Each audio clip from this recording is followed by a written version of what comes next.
The bailiff called my name, but I couldn't stand, not because I was afraid, but because I'd spent 3 years defending myself against a ghost and just realized who was pulling the strings. My name is Elena Martinez. I'm 34 years old, a widow, and I was standing in the hallway outside County Courthouse Room 3 in Pierce County, Washington, holding a single manila envelope. The brass number 3 on the door ahead caught the fluorescent light. Institutional beige walls pressed in from both sides. The air smelled like floor wax and silent pressure. The bailiff called my name again. Elena Martinez? I didn't move. Not frozen, not paralyzed by fear, something else entirely. I'd opened the 47th summons that morning. 47. The number had become a kind of dark prayer I recited to myself in bathroom mirrors and grocery store parking lots. 47 legal filings across 3 years. 47 times I'd been dragged back into courtrooms to defend myself against claims that made no sense, filed by attorneys who rotated like shift workers, representing a woman who never once appeared in person. Rebecca Martinez, my late husband's ex-wife. The summons arrived on the 3rd anniversary of David's death, March 17th, 2020. The same morning I was supposed to give a speech at the Gold Star Families event in Seattle. I'd practiced for weeks. I was going to use David's name publicly for the first time in 3 years. Staff Sergeant David Martinez. Say it out loud. Let people hear it without flinching, without bracing for the next legal attack. Instead, I got served papers in my apartment parking lot while carrying a garment bag with my dress for the event.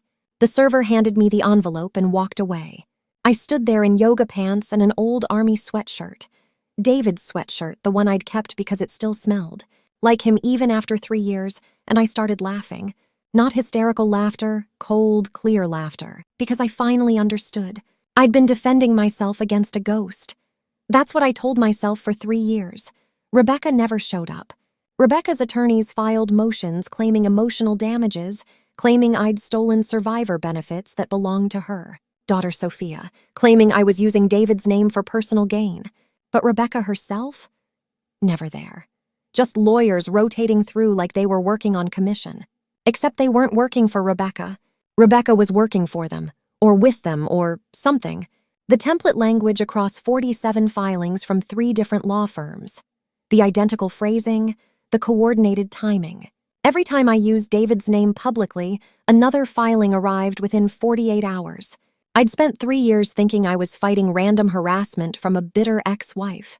This morning, holding that 47th summons, I realized I'd been fighting a coordinated campaign designed to bury me under legal costs until I ran out of money, gave up, and disappeared. What none of them knew yet was that I'd stopped defending myself 2 months ago and started investigating them instead. The bailiff stepped into the hallway. Ms. Martinez, judge is waiting. I looked down at the manila envelope in my hands. Plain, unmarked. The kind you buy in bulk from office supply stores. Inside was an 11-second recording. 11 seconds that would end 3 years of paper terrorism. But first, I needed them to think I was still the woman they'd been burying. I walked into County Courthouse Room 3. The room was smaller than I remembered. Maybe that's what 3 years of legal harassment does. Shrinks the architecture of your fears until courtrooms start. Feeling like closets, institutional beige walls, brass fixtures on the judge's bench, wood paneling that tried too hard to look dignified, folding chairs in the gallery, half empty. A few people I didn't recognize, probably law students observing for credit. Attorney James Keogh sat at the plaintiff's table. 31 years old, coffee-stained legal pad, wire-rimmed glasses he kept adjusting. He was the 3rd attorney to represent Rebecca this year. Before him, there was someone from Hartfield and Associates. Before that, someone from Burke and Chen LLP, rotating counsel. I'd tracked it all in a spreadsheet. I took my seat at the defendant's table, set the manila envelope down carefully, folded my hands on top of it. The judge entered. Everyone stood. I recognized her from previous hearings. Judge Marilyn Chen, mid-50s, precise in her movements, zero tolerance for theatrics. She'd dismissed 2 of Rebecca's prior filings as frivolous, but allowed others to proceed because the legal standard for harassment is maddeningly high. Be seated, Judge Chen said. Everyone sat. I stayed standing. Not defiance. My legs just wouldn't bend. I looked at the manila envelope on the table in front of me. My hands were shaking. Judge Chen looked at me over her reading glasses. Ms. Martinez, please be seated. I couldn't. The courtroom watched. Attorney Ko glanced at me, then back at his legal pad. Someone in the gallery coughed. The air conditioning hummed. Judge Chen repeated herself. Ms. Martinez. I finally sat. Slowly, like my joints had forgotten how to hinge, I gripped the edge of the table. The wood felt cool and solid under my palms. Judge Chen shuffled papers. We're here on motion number 2020 CV04721, Rebecca Martinez versus Elena Martinez, claim of emotional damages and misuse of decedent's name. Mr. Ko, you may proceed. Attorney Ko stood, adjusted his glasses, read from his notes. Your Honor, my client Rebecca Martinez, ex-wife of deceased Staff Sergeant David Martinez, seeks injunctive relief, preventing the defendant from publicly using the decedent's name, image, or military service record for personal or financial gain. My client and her daughter, Sophia Martinez, age 24, have suffered severe emotional distress due to the use. Defendants... I stopped listening. I'd heard variations of this speech 46 times before. The language was always the same. Severe emotional distress. Misappropriation of familial identity. Exploitation of military status. It sounded official. It sounded like real legal theory. It was paper terrorism. That's what retired Judge Patricia Holloway called it when I finally hired her as a consultant 2 months ago. Judge Holloway was 67, wire-rimmed reading glasses on a beaded chain, a career spent handling vexatious, litigant cases. She reviewed all 47 filings in one weekend and called me on Monday morning. Elena, she'd said, her voice precise and no nonsense, you're not being harassed by an ex-wife. You're being systematically silenced by a coordinated legal attack designed to drain your resources and force you into anticipatory compliance. They're not trying to win. They're trying to make you disappear. I asked her what anticipatory compliance meant. It means you stop speaking before they even file the next motion. You police yourself. You erase yourself. Because fighting is too expensive and too exhausting. That's the goal, not the court ruling. Your silence. She was right. I'd stopped going to veteran community events, stopped posting about David on social media, stopped using his name in conversations with strangers. I practiced what I called anticipatory silencing. Every time I thought about speaking publicly, I calculated the cost. Would this trigger another filing? Would I have to pay another $2,000 to $5,000 to dismiss it? The math always came out the same. Silence was cheaper. Until 2 months ago. Attorney Ko was still talking. Bryant and the defendant's continued public exploitation of the decedent's military service constitutes intentional infliction of emotional distress upon my client's daughter, who has been unable to grieve properly due to... Judge Chen interrupted. Mr. Ko, I've read your brief. What new evidence are you presenting today? Ko blinked, flipped through his notes. Your Honor, the evidence is cumulative. The pattern of behavior... The pattern, Judge Chen said, is that your client has filed 47 motions across 3 jurisdictions in 3 years, and not one has resulted in a substantive ruling in her favor.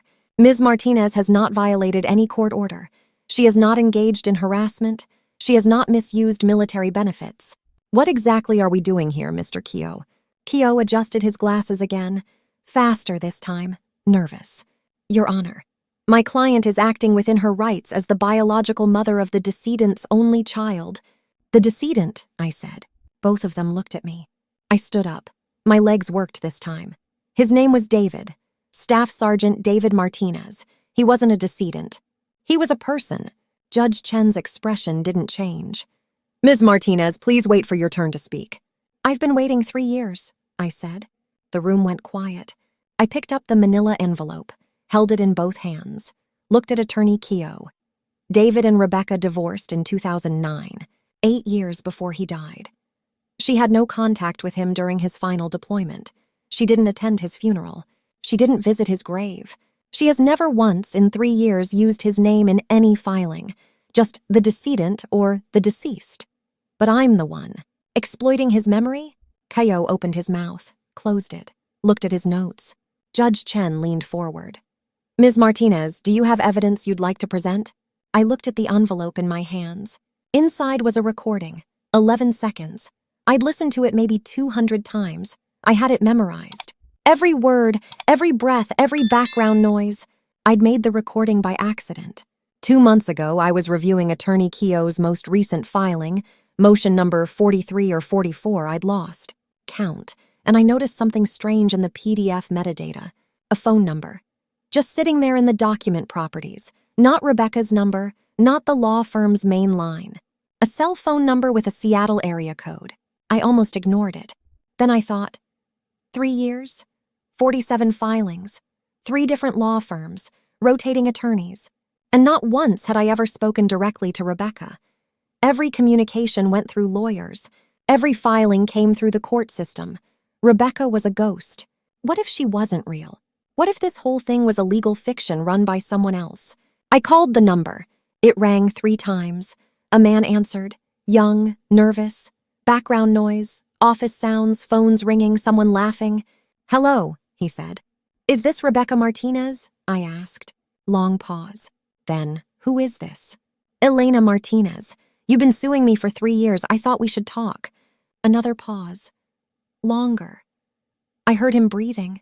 Heard him moving, maybe standing up, walking away from other people. Then a woman's voice in the background. Distant but clear. Syrupy politeness masking calculation. Just file another one.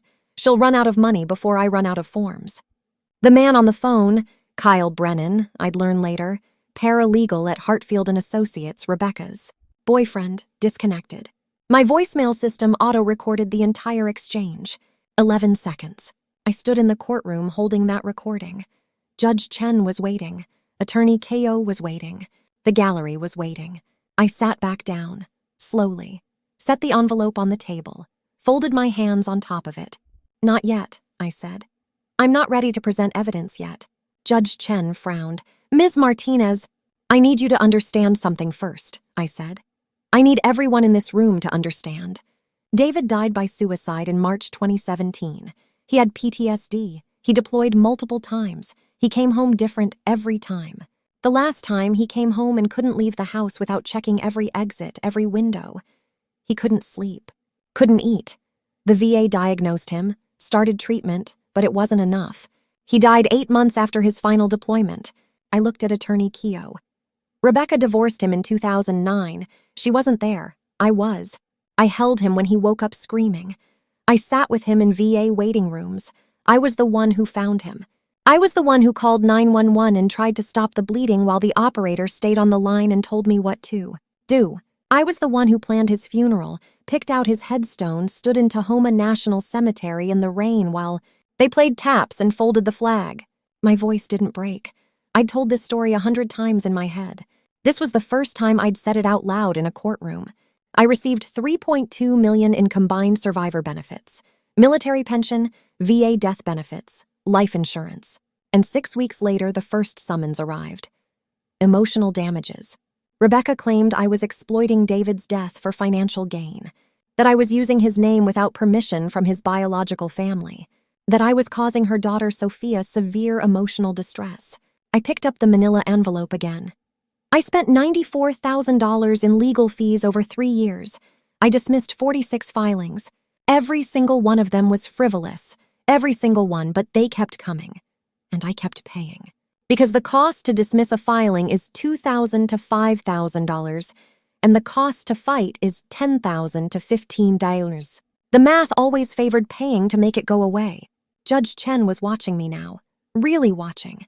I stopped going to veteran events. I stopped posting about David. I stopped using his name in public. I practiced anticipatory silencing. I erased myself because it was cheaper than defending myself. I stood up, for the 3rd time. This time I felt solid. But 2 months ago I stopped defending and started investigating. And I found something. I placed the manila envelope on the judge's bench. Inside this envelope is an 11-second recording. 11 seconds that prove Rebecca Martinez has been running a coordinated legal harassment campaign using 3 different law firms and rotating attorneys to disguise it as isolated grievances. 11 seconds where her voice is audible admitting that the goal is to bury me under filings until I run out of money.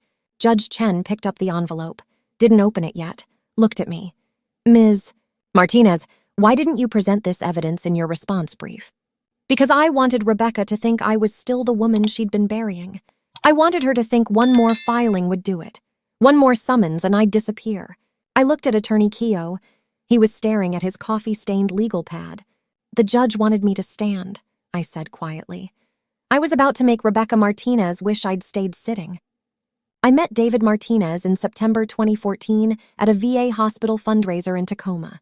He was standing near the buffet table, dress uniform crisp, telling a story that made 3 other veterans laugh hard, enough to spill their drinks. I watched him from across the room, not because of the uniform, though it caught my eye, but because of the way he listened. Someone would speak and he'd lean in, nod, wait 2 full seconds before responding. That pause felt rare. Most people are already talking before you finish your sentence. I didn't approach him. I was volunteering that night, refilling water pitchers and clearing plates. He found me in the kitchen doorway 30 minutes later, holding 2 slices of chocolate cake on paper plates. "You've been working the whole event," he said. "Thought you might want dessert." I took the plate. We ate standing up in that doorway, watching the room.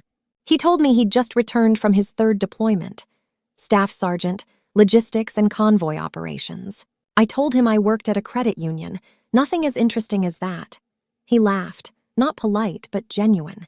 "Money keeps the world running," he said. "I just move boxes." We exchanged numbers. He texted me the next morning. "Coffee sometime?" We married 8 months later at the Pierce County Courthouse.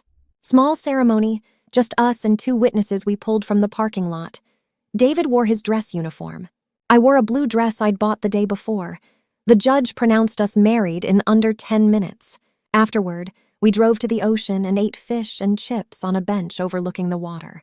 David had a daughter, Sophia Martinez, 19 years old when we married, living full-time with her mother Rebecca in Portland, Oregon. David talked about her constantly, her college plans, her art, her refusal to eat anything green. He showed me photos on his phone. Sophia at graduation, Sophia holding a painting she'd made, Sophia laughing at something off camera. Rebecca and I divorced in 2009, David explained early in our relationship. We were young when we got married. Too young, but we figured out how to co-parent without making it a war. He said it matter of fact, no bitterness. He called Rebecca every other Sunday to coordinate Sophia's schedule. They'd video chat. David on our couch, Rebecca visible on his laptop screen, both of them scrolling through shared calendars and discussing tuition payments. It looked amicable, adult, the kind of divorce that people call healthy. Rebecca attended our wedding. I met her for the first time that day. She shook my hand, smiled, said congratulations. She wore a gray dress and heels. Her hair was perfect. She worked in real estate, David had told me. Successful, good with people.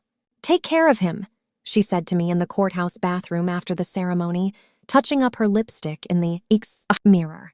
"He's a good man." I nodded. I believed her. Why wouldn't I? David deployed to Afghanistan in March 2015, 7 months after we married. Logistics Battalion, forward operating base outside Kandahar. He called when he could, choppy connections, background noise, conversations cut short by convoy schedules.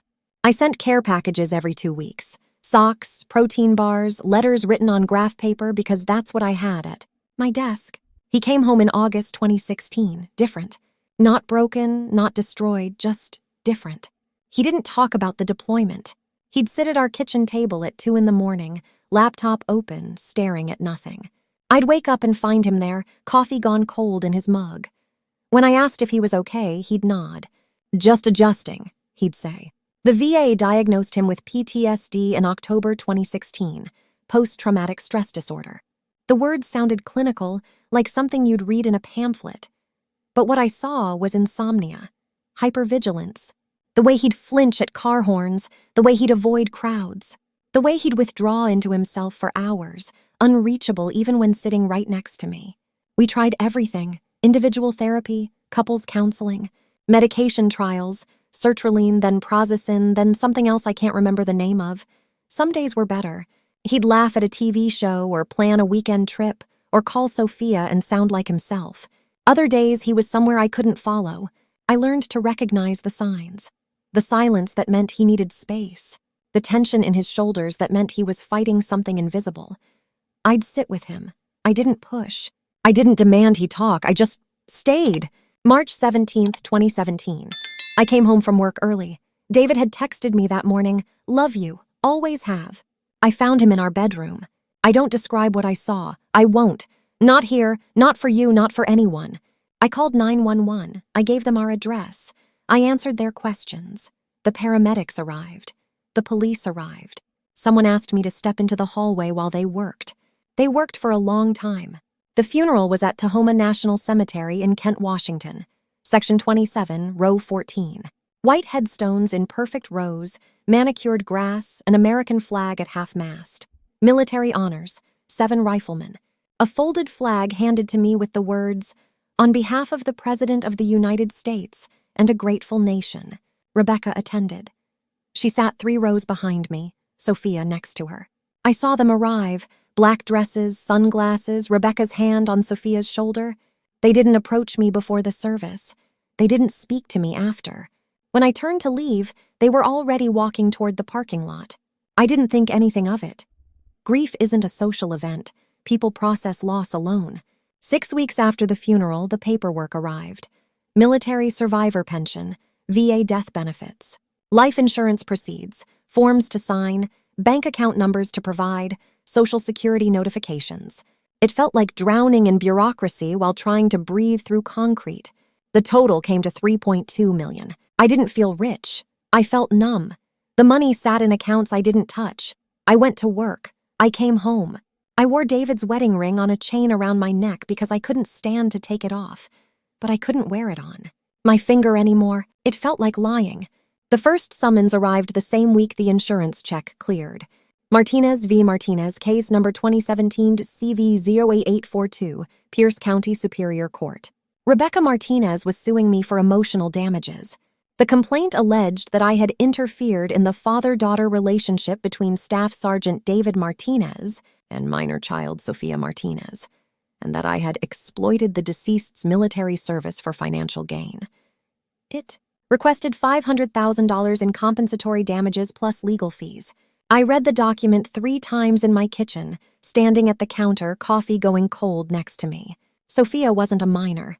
She'd turned 20 in January. David had called her on her birthday. I'd been in the room. He'd sung to her over speakerphone. And exploited his military service? I didn't choose the benefits. The VA provided them. I didn't apply. They arrived. I hired an attorney, Thomas Chen, recommended by a coworker. He read the complaint, looked at me across his desk and said, "This is frivolous. We'll file a motion to dismiss." The case was dismissed 2 months later. Insufficient evidence. No legal standing. The judge's order was 3 pages of legal language that boiled down to, "This lawsuit has no basis in fact or law." I thought it was over. I paid Thomas Chen $2,000. I filed the dismissal order in a folder I labeled Rebecca and put it in my desk drawer. I went back to work. I went back to existing. My apartment in Tacoma was sparse. Military neat, David used to call it, teasing. 1 couch, 1 table, 1 shelf of books. The memorial photos were clustered on 1 shelf. David in uniform, David and me at the courthouse, David holding Sophia. When she was 6, David at his promotion ceremony. I couldn't spread them around. Seeing his face in every room made it harder to breathe. I had no extended family. My parents died in a car accident when I was 23. I have 1 aunt in Florida I speak to on Christmas. That's it. David was my anchor. Without him, I was drifting. 3 months after the first dismissal, the second summons arrived. Martinez v. Martinez, case number 2017 CV 11394, King County Superior Court. Different jurisdiction, different law firm, Hartfield and Associates, Seattle address on the letterhead. Different claim. This time, Rebecca alleged defamation. She claimed I had made false statements to military officials regarding the character and conduct of Rebecca Martinez, and that these statements had caused reputational harm and emotional distress. She requested $750,000 in damages. I read it standing in my apartment doorway, mail scattered at my feet where I'd dropped everything else. I hadn't spoken to any military officials about Rebecca. I hadn't spoken to anyone about Rebecca except Thomas Chen, and that was attorney-client privilege. I called Thomas Chen. He sounded tired on the phone. "Elena, this is harassment," he said. "But we have to respond. If you don't, she wins by default." "How much will it cost to dismiss this one?" "Probably another 2,000, maybe 3. I hired him again. We filed a motion to dismiss. The case was dismissed 4 months later. Same reasoning, insufficient evidence, no legal standing. I paid Thomas Chen $3,000. I filed the second dismissal order in the same folder, and I started to understand something. The first lawsuit wasn't grief. It was reconnaissance. Rebecca was testing me, testing my resources, testing my willingness to fight, testing how much money I'd spend before I'd give up and, what? Surrender the survivor benefits? Apologize for marrying David? Disappear? I didn't know what she wanted, I just knew she wasn't done. I sat in my apartment that night, the 2 dismissal orders spread on my kitchen table. The gold wedding band on the chain around my neck felt heavier than it should. I touched it with my thumb, reflex, comfort, reminder that David had been real. The documents in front of me looked official. Court seals, judge signatures, attorney letterheads. Hartfield and Associates, Chen Legal Group. Different firms, different jurisdictions. But the language was similar. Not identical, but similar. Stock phrases, template structure. I didn't have the vocabulary then to name what I was seeing. I just felt it. The repetition, the rotation. I opened my laptop and created a spreadsheet. 2 rows, filing date, law firm, jurisdiction, claim type, outcome. Cost. May 2017, Pierce County, Chen Legal Group, emotional damages dismissed $2,000. August 2017, King County, Hartfield and Associates, defamation, dismissed $3,000. I saved the file, I labeled it Rebecca Pattern. I didn't know yet that I'd fill 47 rows before it ended. I went to work the next day. I processed loan applications. I smiled at customers. I ate lunch at my desk. I came home. I microwaved dinner. I sat on my couch and stared at the memorial photos on the shelf. David looked back at me from the frame. Dress uniform, slight smile, eyes that used to see me. "I don't know what she wants," I said aloud to the empty room. To him, to no one. The apartment didn't answer. I touched the gold band around my neck again. I thought about the 2 dismissals. I thought about Rebecca sitting 3 rows behind me at the funeral, sunglasses on, hand on Sophia's shoulder, not speaking. I thought about the $3.2 million sitting in accounts I didn't touch, didn't spend, didn't want. And I thought, this isn't over. I was right. The pattern that would define the next 3 years of my life had already started. I just didn't have enough data points yet to see it clearly. 2 filings felt like bad luck. Harassment, maybe? Grief-driven vengeance? What came next would teach me the difference between random cruelty and calculated strategy. But that night, in my apartment, with 2 dismissal orders on my table and David's ring around my neck, I didn't know that yet. I just knew I was tired. I closed my laptop. I filed the dismissal orders in the desk drawer. I turned off the lights, and I went to bed. Alone. In the apartment where my husband had died, wearing his ring on a chain because I couldn't let go, couldn't move forward, couldn't do anything except wait for the next summons to arrive. It would come. It always did. I tracked the 3rd lawsuit in my spreadsheet on May 23, 2017. Row 3. Pierce County Superior Court Case Number 2017 CV00812. Rebecca Martinez versus Elena Martinez. Claim, intentional interference with familial relationship. Requested damages $1 million. The allegation was simple. I had manipulated Sophia Martinez against her deceased father's memory. I had turned David's daughter against her own mother by appropriating his military service for personal gain. The filing included no evidence, no testimony, no communication records between me and Sophia Martinez, because there were none. I'd never called Sophia Martinez, never sent a message, never attended the same room after David's funeral at Tahoma National Cemetery, Kent, Washington. Section 27, row 14 when. She sat 3 rows back with Rebecca Martinez and didn't approach. I called Thomas Chen. He sighed into the phone before I finished reading the summons aloud. "Elena, this is harassment. But you still have to respond. I paid him $4,000 to file the dismissal motion. Judge ruled insufficient evidence after 3 months. No contact between parties equals no interference with relationship. I saved the dismissal order in the folder labeled Rebecca Pattern and added the attorney's name to my spreadsheet. Morrison and Chen, Bellevue, Washington. Different firm, same language. The template phrase appeared again in paragraph 4. Plaintiff has suffered irreparable emotional harm due to defendant's calculated public appropriation of deceased's legacy.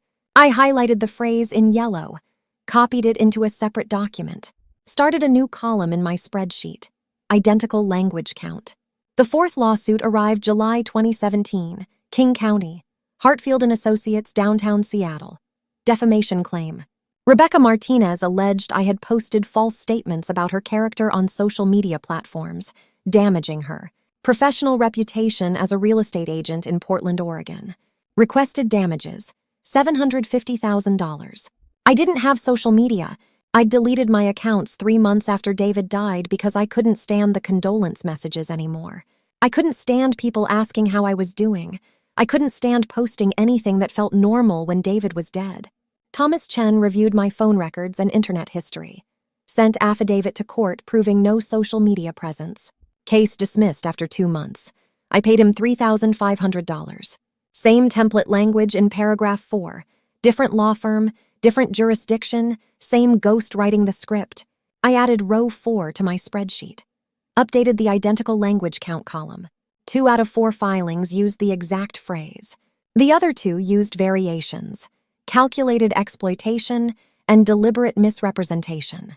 I sat at my kitchen table in Tacoma, Washington, in the apartment where David died and stared at my laptop screen.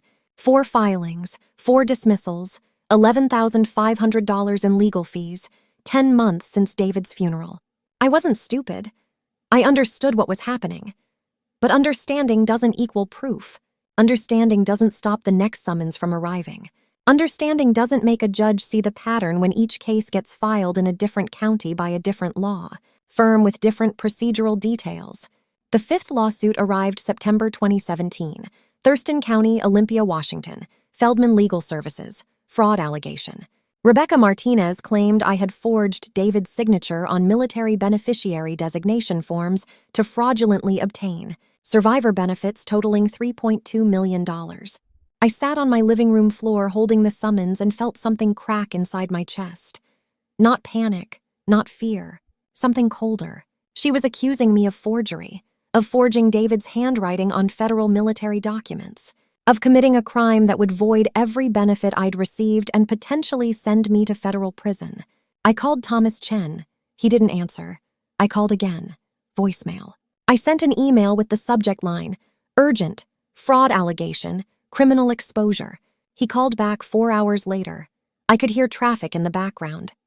Elena, I'm going to be honest with you. This one is more serious. If she pushes it to criminal investigation, you'll need a different kind of attorney. I handle civil dismissals. This is fraud defense territory. But I didn't forge anything. My voice came out flat. David filled out those forms himself, in front of me. At the VA office in Seattle, there's a witness signature from the VA benefits counselor on the form. Then you'll need to produce the original documents. You'll need the VA counselor to testify. You'll need David's handwriting samples for comparison. And Elena, he paused. This is going to cost more than the others. He wasn't wrong. I paid him $6,000. He hired a handwriting expert. Flew in the VA benefits counselor from Seattle for deposition testimony. Filed motion to dismiss with prejudice based on malicious prosecution. Case dismissed after 5 months. Judge noted in written order that plaintiff provided 0 evidence of forgery and that military beneficiary designation process includes multiple authentication steps making fraud nearly impossible. I saved the order, updated my spreadsheet. Row 5, total legal costs to date, $17,500. I created a new column, days between filing and public event. I went back through my calendar, cross-referenced every filing date with my public activities in the 2 weeks prior. Filing 1, May 2017, 2 weeks after I attended military charity fundraiser in Tacoma, where I introduced myself as Staff Sergeant David. Martinez's widow, filing 2, July 2017, 10 days after I posted memorial photo on social media before deleting my accounts, the last public post I made using David's name. Filing 3, May 2017, Same week, I spoke to David's Army unit commander about Memorial Scholarship Fund in David's name. Filing 4, July 2017. 6 days after same social media post that triggered filing 2. Filing 5, September 2017. 12 days after I attended Gold Star Families Support Group meeting in Seattle and said David's name aloud during introduction circle. Every filing followed a public mention of David. Every filing came from a different law firm. Every filing cost me thousands of dollars. Every filing made me less likely to speak his name again. I added a new column, pattern recognition notes. In the first cell I typed, "She's training me to be silent." The 6th lawsuit arrived November 2017, Pierce County. Chen Legal Group, different from Morrison and Chen in Bellevue, confusingly similar name. Restraining order request. Rebecca Martinez claimed I had been stalking her at her real estate office in Portland, Oregon, creating hostile work, environment, and emotional distress. Requested permanent no-contact order and $500,000 compensatory damages. I had never been to Portland, Oregon. I had never looked up Rebecca Martinez's office address. I worked 40 hours per week at a credit union in Tacoma and went home to an empty apartment and microwaved frozen dinners and slept in the bed where David died. Thomas Chen filed motion to dismiss with prejudice, included my work attendance records, security badge swipe logs, and cell phone location data proving I'd been in Tacoma, Washington for every date Rebecca Martinez claimed I'd appeared in Portland. Case dismissed after 6 weeks. Judge called the allegations facially implausible. I paid Thomas Chen $2,000. I updated my spreadsheet. Row 6. Total legal costs, $19,500. Same template language in paragraph 4. Chen Legal Group used slightly different phrasing. Calculated public exploitation of deceased's military legacy for personal gain. I highlighted it yellow, added it to my identical language document. 3 different law firms. 3 variations of the same accusation. Same ghost at the keyboard. Filing 7 arrived December 2017, King County. Hartfield and Associates again, second time they'd represented Rebecca Martinez. Motion to compel me to remove Martinez's surname from my legal identification documents. Rebecca claimed the shared surname caused her ongoing emotional harm and public confusion about family relationships. I was Elena Martinez because I married David Martinez in September 2014 at Pierce County Courthouse and never changed it, back after he died. My driver's license said Martinez. My credit union employee badge said Martinez. My lease agreement said Martinez. My utility bills said Martinez. She wanted me to erase his name from my legal existence. Thomas Chen filed opposition brief, citing Washington state name change law, no requirement to revert to maiden name after spouse's death, no legal standing for ex-spouse to compel name change of widow. Motion denied. I paid him $3,000. Row 7.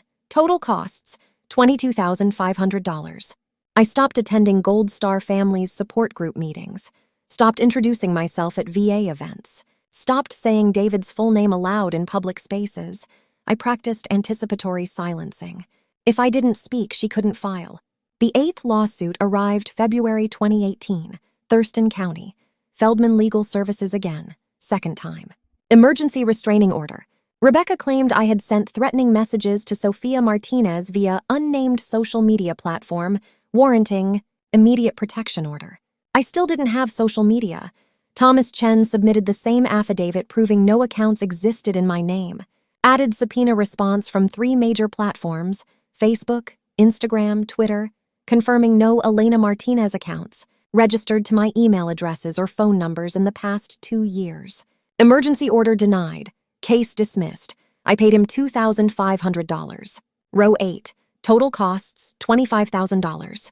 I stopped going to the grocery store David and I used to shop at together. Stopped driving past the VA hospital where we met in September 2014. Stopped wearing the necklace with his wedding ring on it outside my shirt where people could see it. I wore it under my shirt. Hidden. The 9th lawsuit arrived April 2018. Pierce County. Morrison and Chen, Bellevue. Second time they'd filed. Custody modification petition. I read it 3 times before I understood what I was reading. Rebecca Martinez petitioned for modification of non-existent custody arrangement regarding Sophia Martinez, claiming I had exercised undue influence over adult child's relationship with deceased father's memory and estate assets. Sophia Martinez was 23 years old. There was no custody arrangement. There were no estate assets because David's estate consisted of his military benefits, which by federal law went directly to his surviving spouse, me. There was no legal mechanism for me to influence her relationship with a dead man's memory because memory isn't property. Thomas Chen called me after reading the petition. Elena, I need to ask you directly. Have you had any contact with Sophia Martinez since the funeral? No. Any messages, emails, letters? No. Have you contested any inheritance or estate distributions? There's nothing to contest. David left everything to me in his beneficiary designations. Sophia got his personal effects, his uniforms, his photos, his medals. Rebecca picked them up from the house 3 weeks after he died. I signed the release form. That's it. Thomas Chen was quiet for a long time. Then this filing has no basis in reality, but you still have to respond to it. I paid him $5,000. He filed motion to dismiss for lack of subject matter jurisdiction. No custody arrangement equals no basis for modification. Motion granted. Case dismissed after 4 months. Row 9. Total costs, $30,000. I noticed I was holding my breath when I checked the mail. I noticed I flinched when my phone buzzed with unknown numbers. I noticed I started routing my drive home from work to avoid passing the courthouse. I noticed I stopped sleeping through the night. The 10th lawsuit arrived June 2018. King County. Hartfield and Associates, 3rd time. Defamation claim. 2nd defamation suit, different allegations. Rebecca claimed I had made false statements to David's military command about her character and parenting, damaging her relationship with Army family support networks. I had spoken to David's commander once, 6 months after David died. I called to ask about memorial scholarship options. The conversation lasted 11 minutes. I said thank you and hung up. Thomas Chen filed motion to dismiss. Submitted phone records proving single contact with military personnel. No defamatory statements possible in 11-minute administrative call about scholarship procedures. Case dismissed after 2 months. I paid him $3,000. Row 10, total costs, $33,000. Same template language in paragraph 4. Calculated public appropriation of deceased's legacy. I opened the identical language document. 10 filings. 7 used variations of the same phrase. 3 law firms. No coordination visible to the court because each case got filed separately, heard separately, dismissed separately. I started having panic attacks in the courthouse parking lot. Started bringing paper bags in my glove compartment. Started leaving work early on mail delivery days so I could check my mailbox alone. The 11th lawsuit arrived August 2018, Pierce County. Chen Legal Group, 2nd time. Fraud allegation, 2nd fraud suit, different theory. Rebecca claimed I had filed false documentation with the Social Security Administration to obtain survivor benefits. Wasn't entitled to. Every survivor benefit I received came through military channels and VA processing, not Social Security Administration. I'd never filed anything with Social Security Administration related to David's death. The allegation was factually impossible. Thomas Chen filed motion to dismiss with prejudice. Included documentation proving all benefits came through Department of Defense and Veterans Affairs. 0 Social Security Administration involvement. Judge dismissed with written order noting, plaintiff demonstrates pattern of filing factually baseless claims.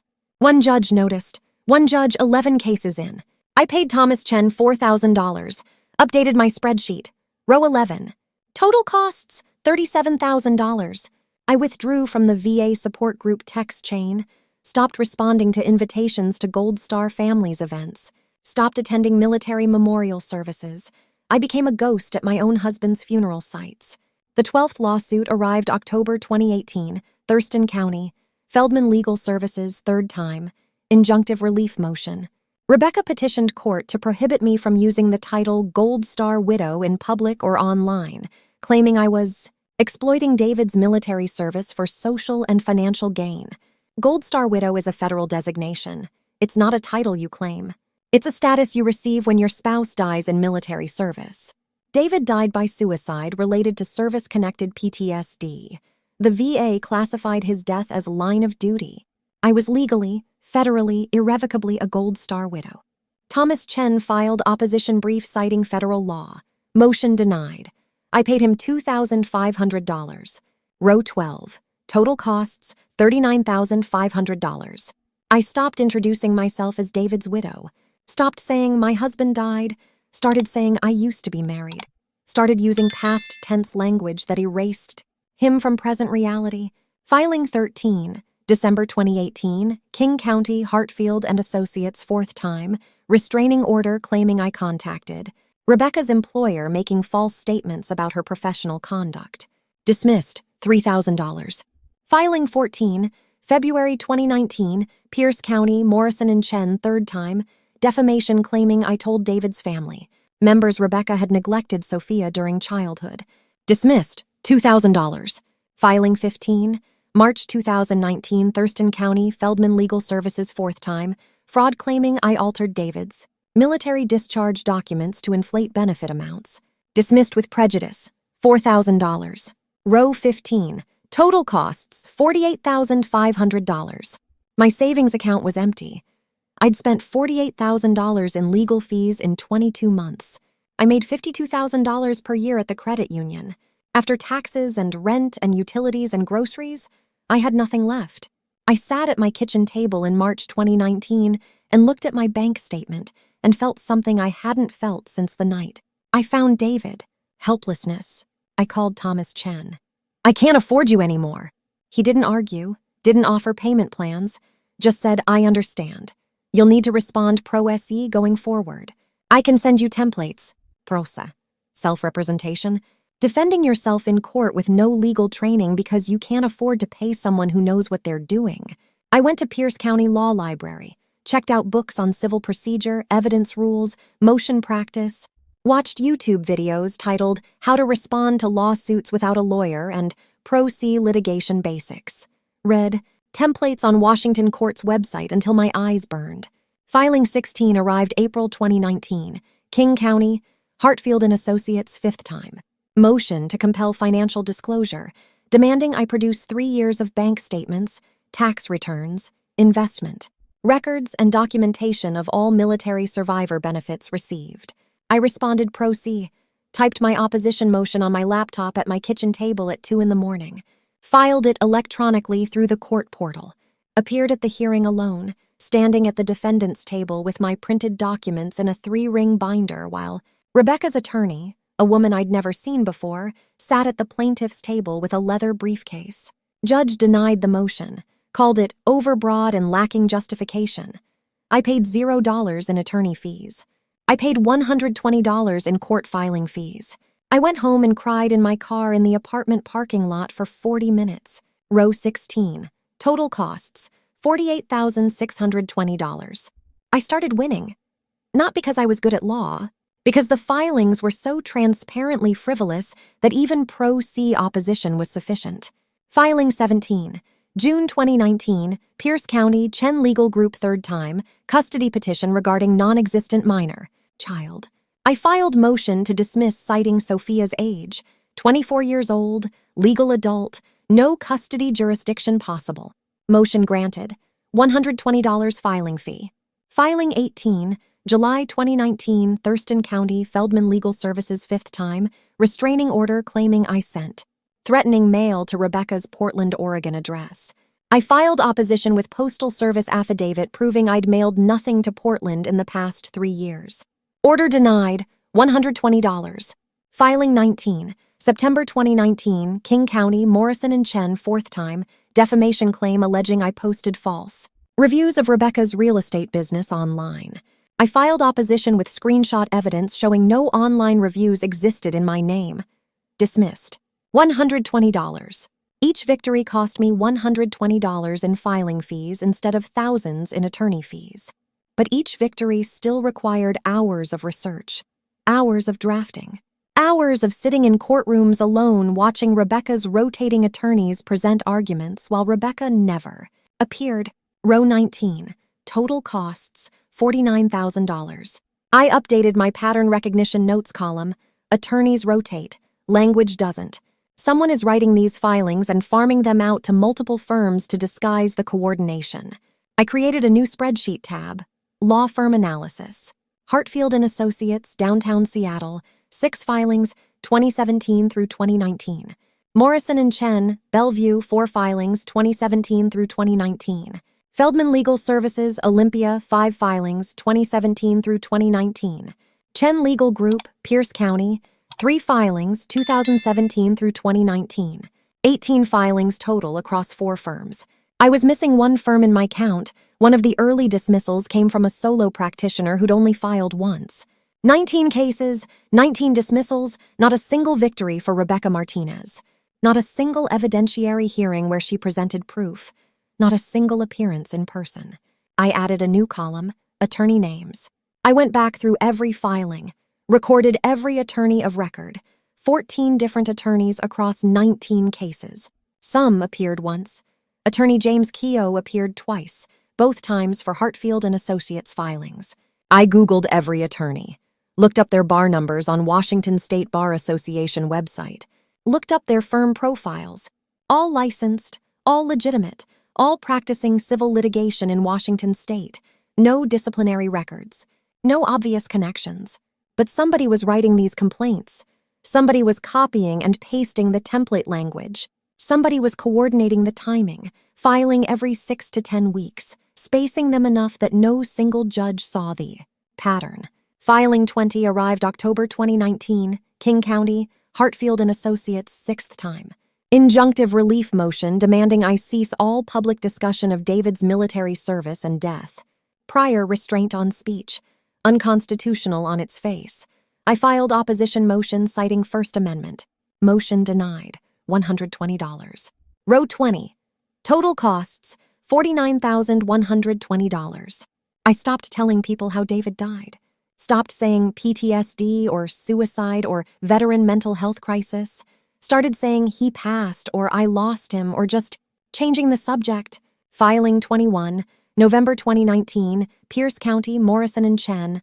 5th time fraud allegation claiming I misrepresented my relationship status to obtain military benefits while cohabitating with another partner. I'd been on 2 dates in the past 18 months.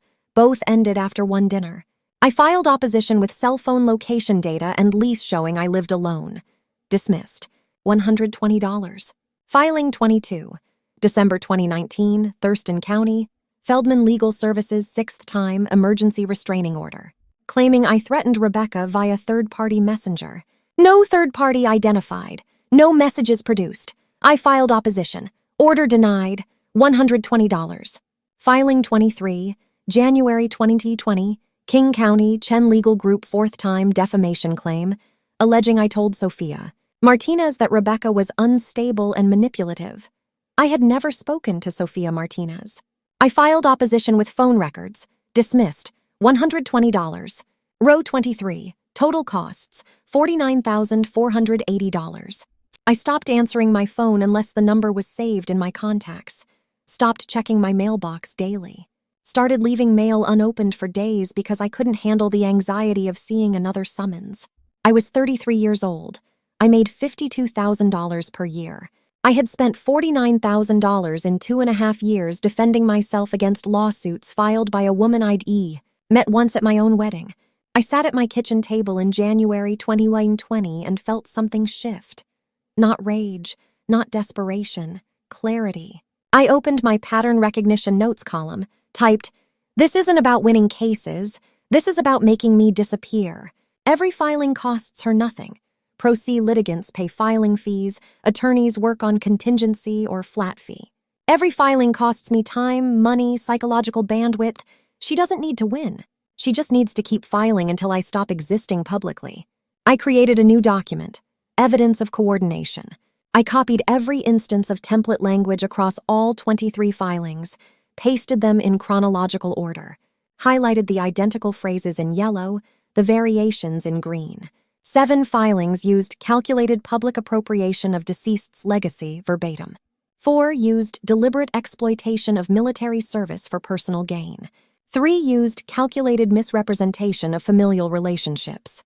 2 used ongoing emotional harm and public confusion. 7 used unique phrasing but followed the same grammatical structure.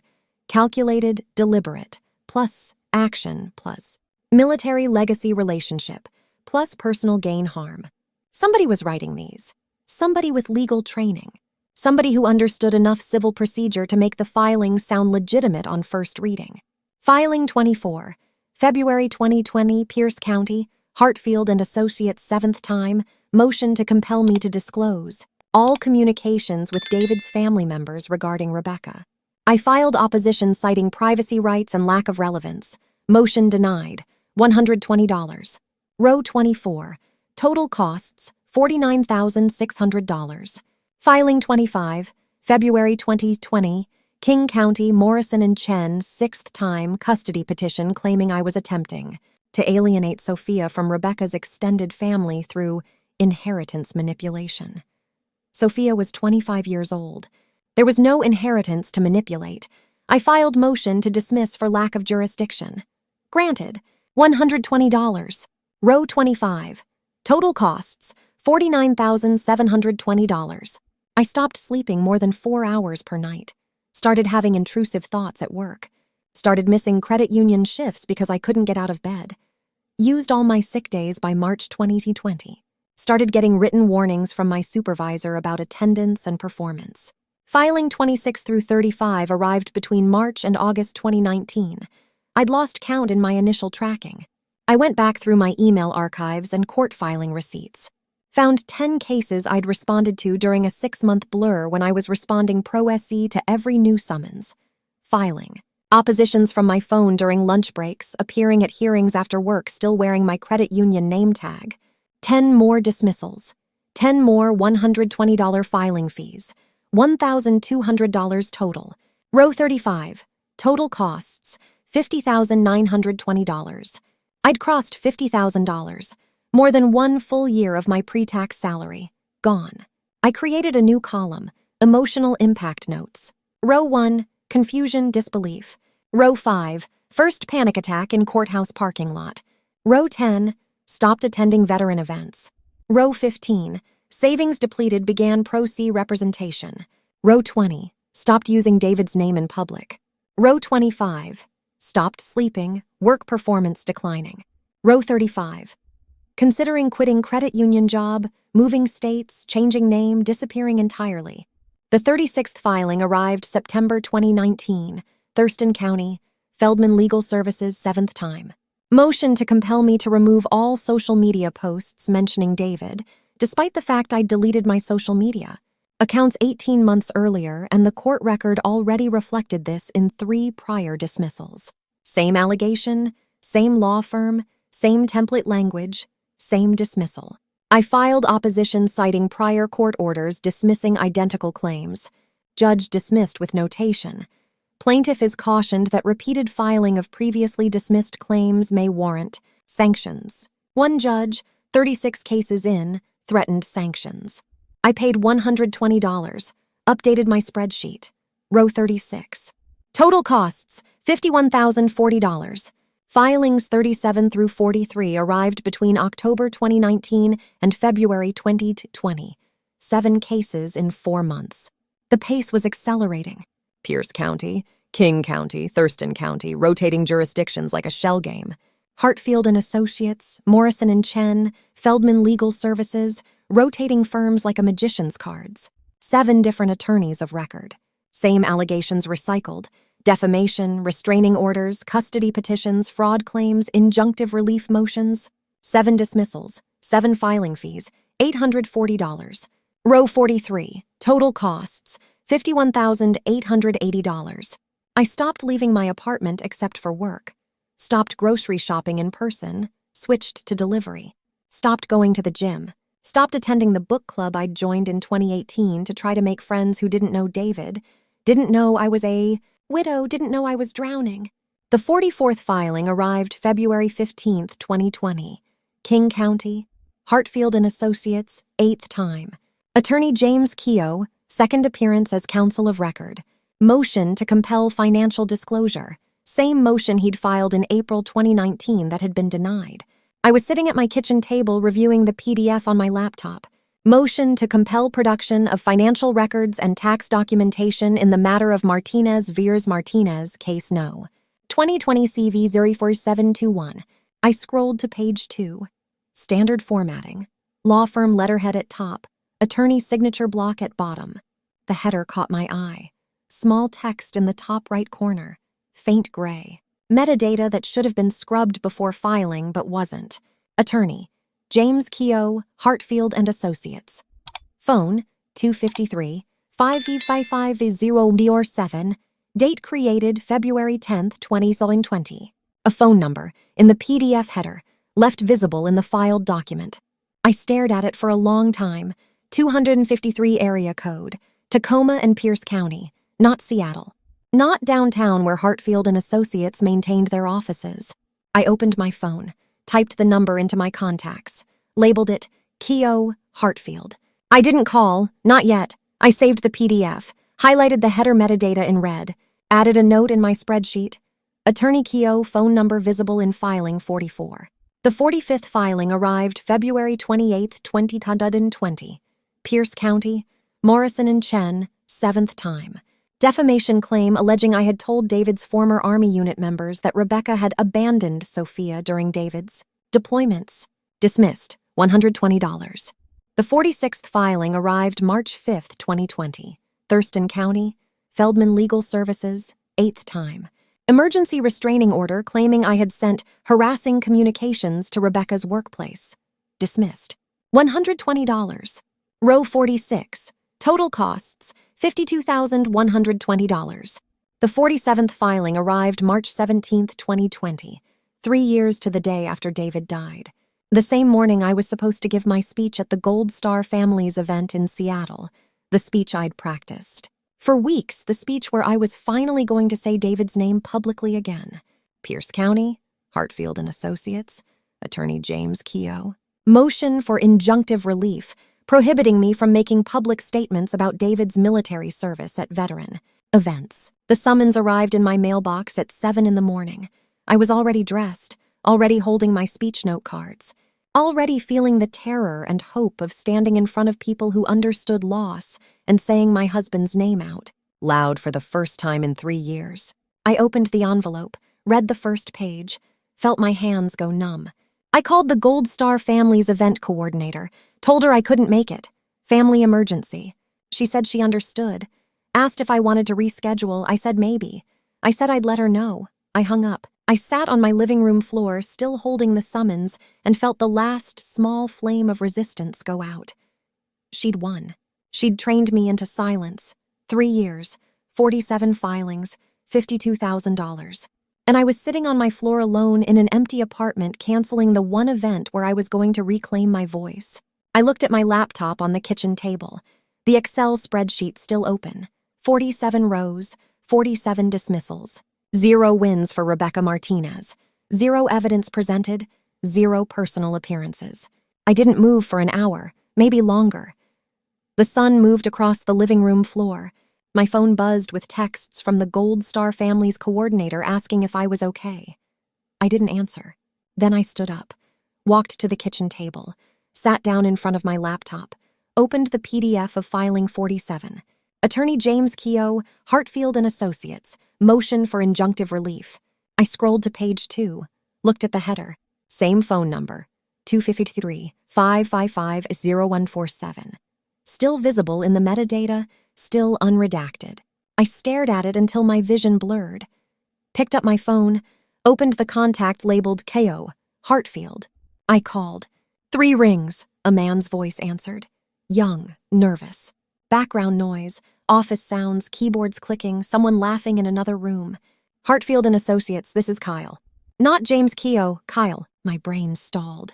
I'm trying to reach Attorney James Keogh. He's not available right now. Can I take a message? This is Elena Martinez. I'm calling about case number 2020 CV04721, the motion that was filed last week. Silence. Then, I'm sorry, I'm not an attorney, I'm just...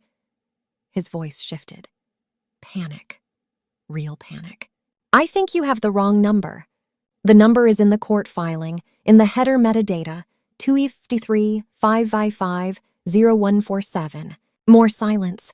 Then a sound like a hand covering the phone, muffled voices, a woman's voice in the background, sharp, authoritative. Just file another one. She'll run out of money before I run out of forms. The line went dead. I sat frozen, stared at my phone screen. Call ended. 11 seconds. I played the voicemail notification. My system had auto-recorded. I played it. Kyle's voice. I'm sorry, I'm not an attorney, I think you have the wrong number. Muffled sound. Hand over phone. Background voice. Just file another one. She'll run out of money before I run out of forms. Disconnect. I played it again, and again, and again. The background voice was female, older than Kyle, confident, close enough to the phone that the microphone picked it up clearly. I knew that voice. I'd heard it once. March 2017. At David's funeral at Tahoma National Cemetery, Kent, Washington, Section 27, Row 14. When Rebecca Martinez stood 3 rows back next to Sophia Martinez and said to someone in the folding chairs, I'd been standing near the grave accepting the folded flag when I overheard it. This is temporary. She'll move on eventually and this will all be settled. Rebecca's voice, on a recording, saying she'll run out of money before I run out of forms. Recorded on a phone call to a number listed in a court filing submitted by attorney James Keogh at Hartfield and Associates. Kyle, not James. Kyle answered. Kyle, who worked at Hartfield and Associates. Kyle, who panicked when I called. Kyle, whose phone was close enough to Rebecca that her voice was audible. I opened my laptop, Googled Kyle Brennan Hartfield and Associates Seattle. LinkedIn profile, Kyle Brennan, paralegal, Hartfield and Associates, downtown Seattle. Profile photo showed a man in his late 20s, blonde hair, nervous smile, law firm lanyard visible around his neck. I clicked through to his connections, scrolled, stopped. Rebecca Martinez, real estate agent, Portland, Oregon, connected to Kyle Brennan on LinkedIn. Connection date, March 2017. I opened Facebook despite having deleted my own account. Searched Rebecca Martinez, Portland, Oregon real estate. Found her professional page, scrolled through photos. August 2019, post date night with this guy. Photo of Rebecca and a blonde man at a restaurant. Comments section full of congratulations and heart emojis. I zoomed in on the man's face, compared it to Kyle Brennan's LinkedIn profile photo. Same person, Kyle Brennan, paralegal at Hartfield and Associates, Rebecca Martinez's boyfriend. Rebecca had inside access to one of the 3 law firms. Rebecca was dating someone who worked at the firm that filed 8 of the 47 cases against me. I saved the voicemail as an audio file, emailed it to myself 3 times, work email, personal email, backup account I'd created in 2018 when I started. Responding pro se. Downloaded it to a USB drive, uploaded it to cloud storage. I opened my evidence of coordination document, typed at the top, proof, November 19, 2019, 9:47 a.m. PST, called 253-550-MIRD7, listed in Attorney James Keogh, court filing 2020 CV 04721. Kyle Brennan, paralegal, Hartfield and Associates, answered. Rebecca Martinez, audible in background.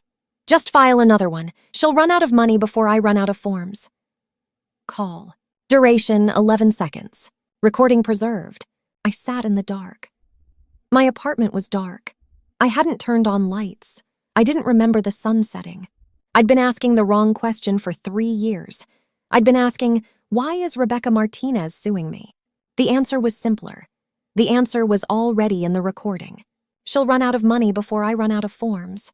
This wasn't about winning cases. This wasn't about custody or defamation or emotional damages. This was about paperwork. This was about filing fees and court dates and legal responses and the slow financial and psychological bleed of being sued 47 times by a woman who never appeared in court because she didn't need to. The lawsuits were the weapon. The dismissals didn't matter. She was bleeding me empty. And she was using her boyfriend's access to a law firm to do it without ever signing her own name. I looked at my Excel spreadsheet. 47 rows, total costs, $52,240. I added a final column, labeled it Conspiracy Evidence. In row 47, I typed, Rebecca's voice recorded admitting intent to file repeatedly until financial exhaustion. Kyle Brennan, boyfriend, Hartfield paralegal, answered attorney phone number, connection confirmed via LinkedIn and social media. Pattern of coordination between 3 law firms now explainable through Kyle's inside access and template document. Sharing. I saved the spreadsheet, closed my laptop, Sat in the dark apartment where David died and felt something I hadn't felt in 3 years. Not hope, not vindication, just clarity. I finally knew who I was fighting. I finally had proof. And tomorrow I was going to respond pro se to filing number 47. Except this time I wasn't filing a motion to dismiss. I was filing a motion to declare Rebecca Martinez a vexatious litigant. And I was attaching an 11-second recording that was going to end this. I received the 47th summons on March the 17th, 2020, the third anniversary of the day I found my husband dead. The same morning I was supposed to stand in front of 200 Gold Star families in Seattle and say his name out loud. For the first time in 3 years. Staff Sergeant David Martinez. The envelope was thicker than usual. Emergency motion for injunctive relief. The plaintiff, Rebecca Martinez, claimed I had violated prior court orders by continuing to use David's name in public forums. There were no prior court orders. There had never been prior court orders. But that didn't matter anymore because the filing existed and I had 14 days to respond or lose by default. I called the event coordinator at 9 a.m., told her I had a family emergency. She was kind about it. Said they understood. Said they'd reschedule. I hung up and sat on my apartment floor holding the summons and crying so hard I couldn't breathe. That night, I called the Veterans Affairs crisis line. I'd resisted for 3 years. Pride, mostly. Shame. The belief that I should be able to handle this myself because I'd handled everything else. David's deployments, his PTSD, his death, the funeral arrangements, the insurance paperwork, the endless condolence casseroles from neighbors who stopped calling after 6 weeks. I'd handled all of it without asking for help, but I couldn't handle this anymore. The counselor's name was Miranda.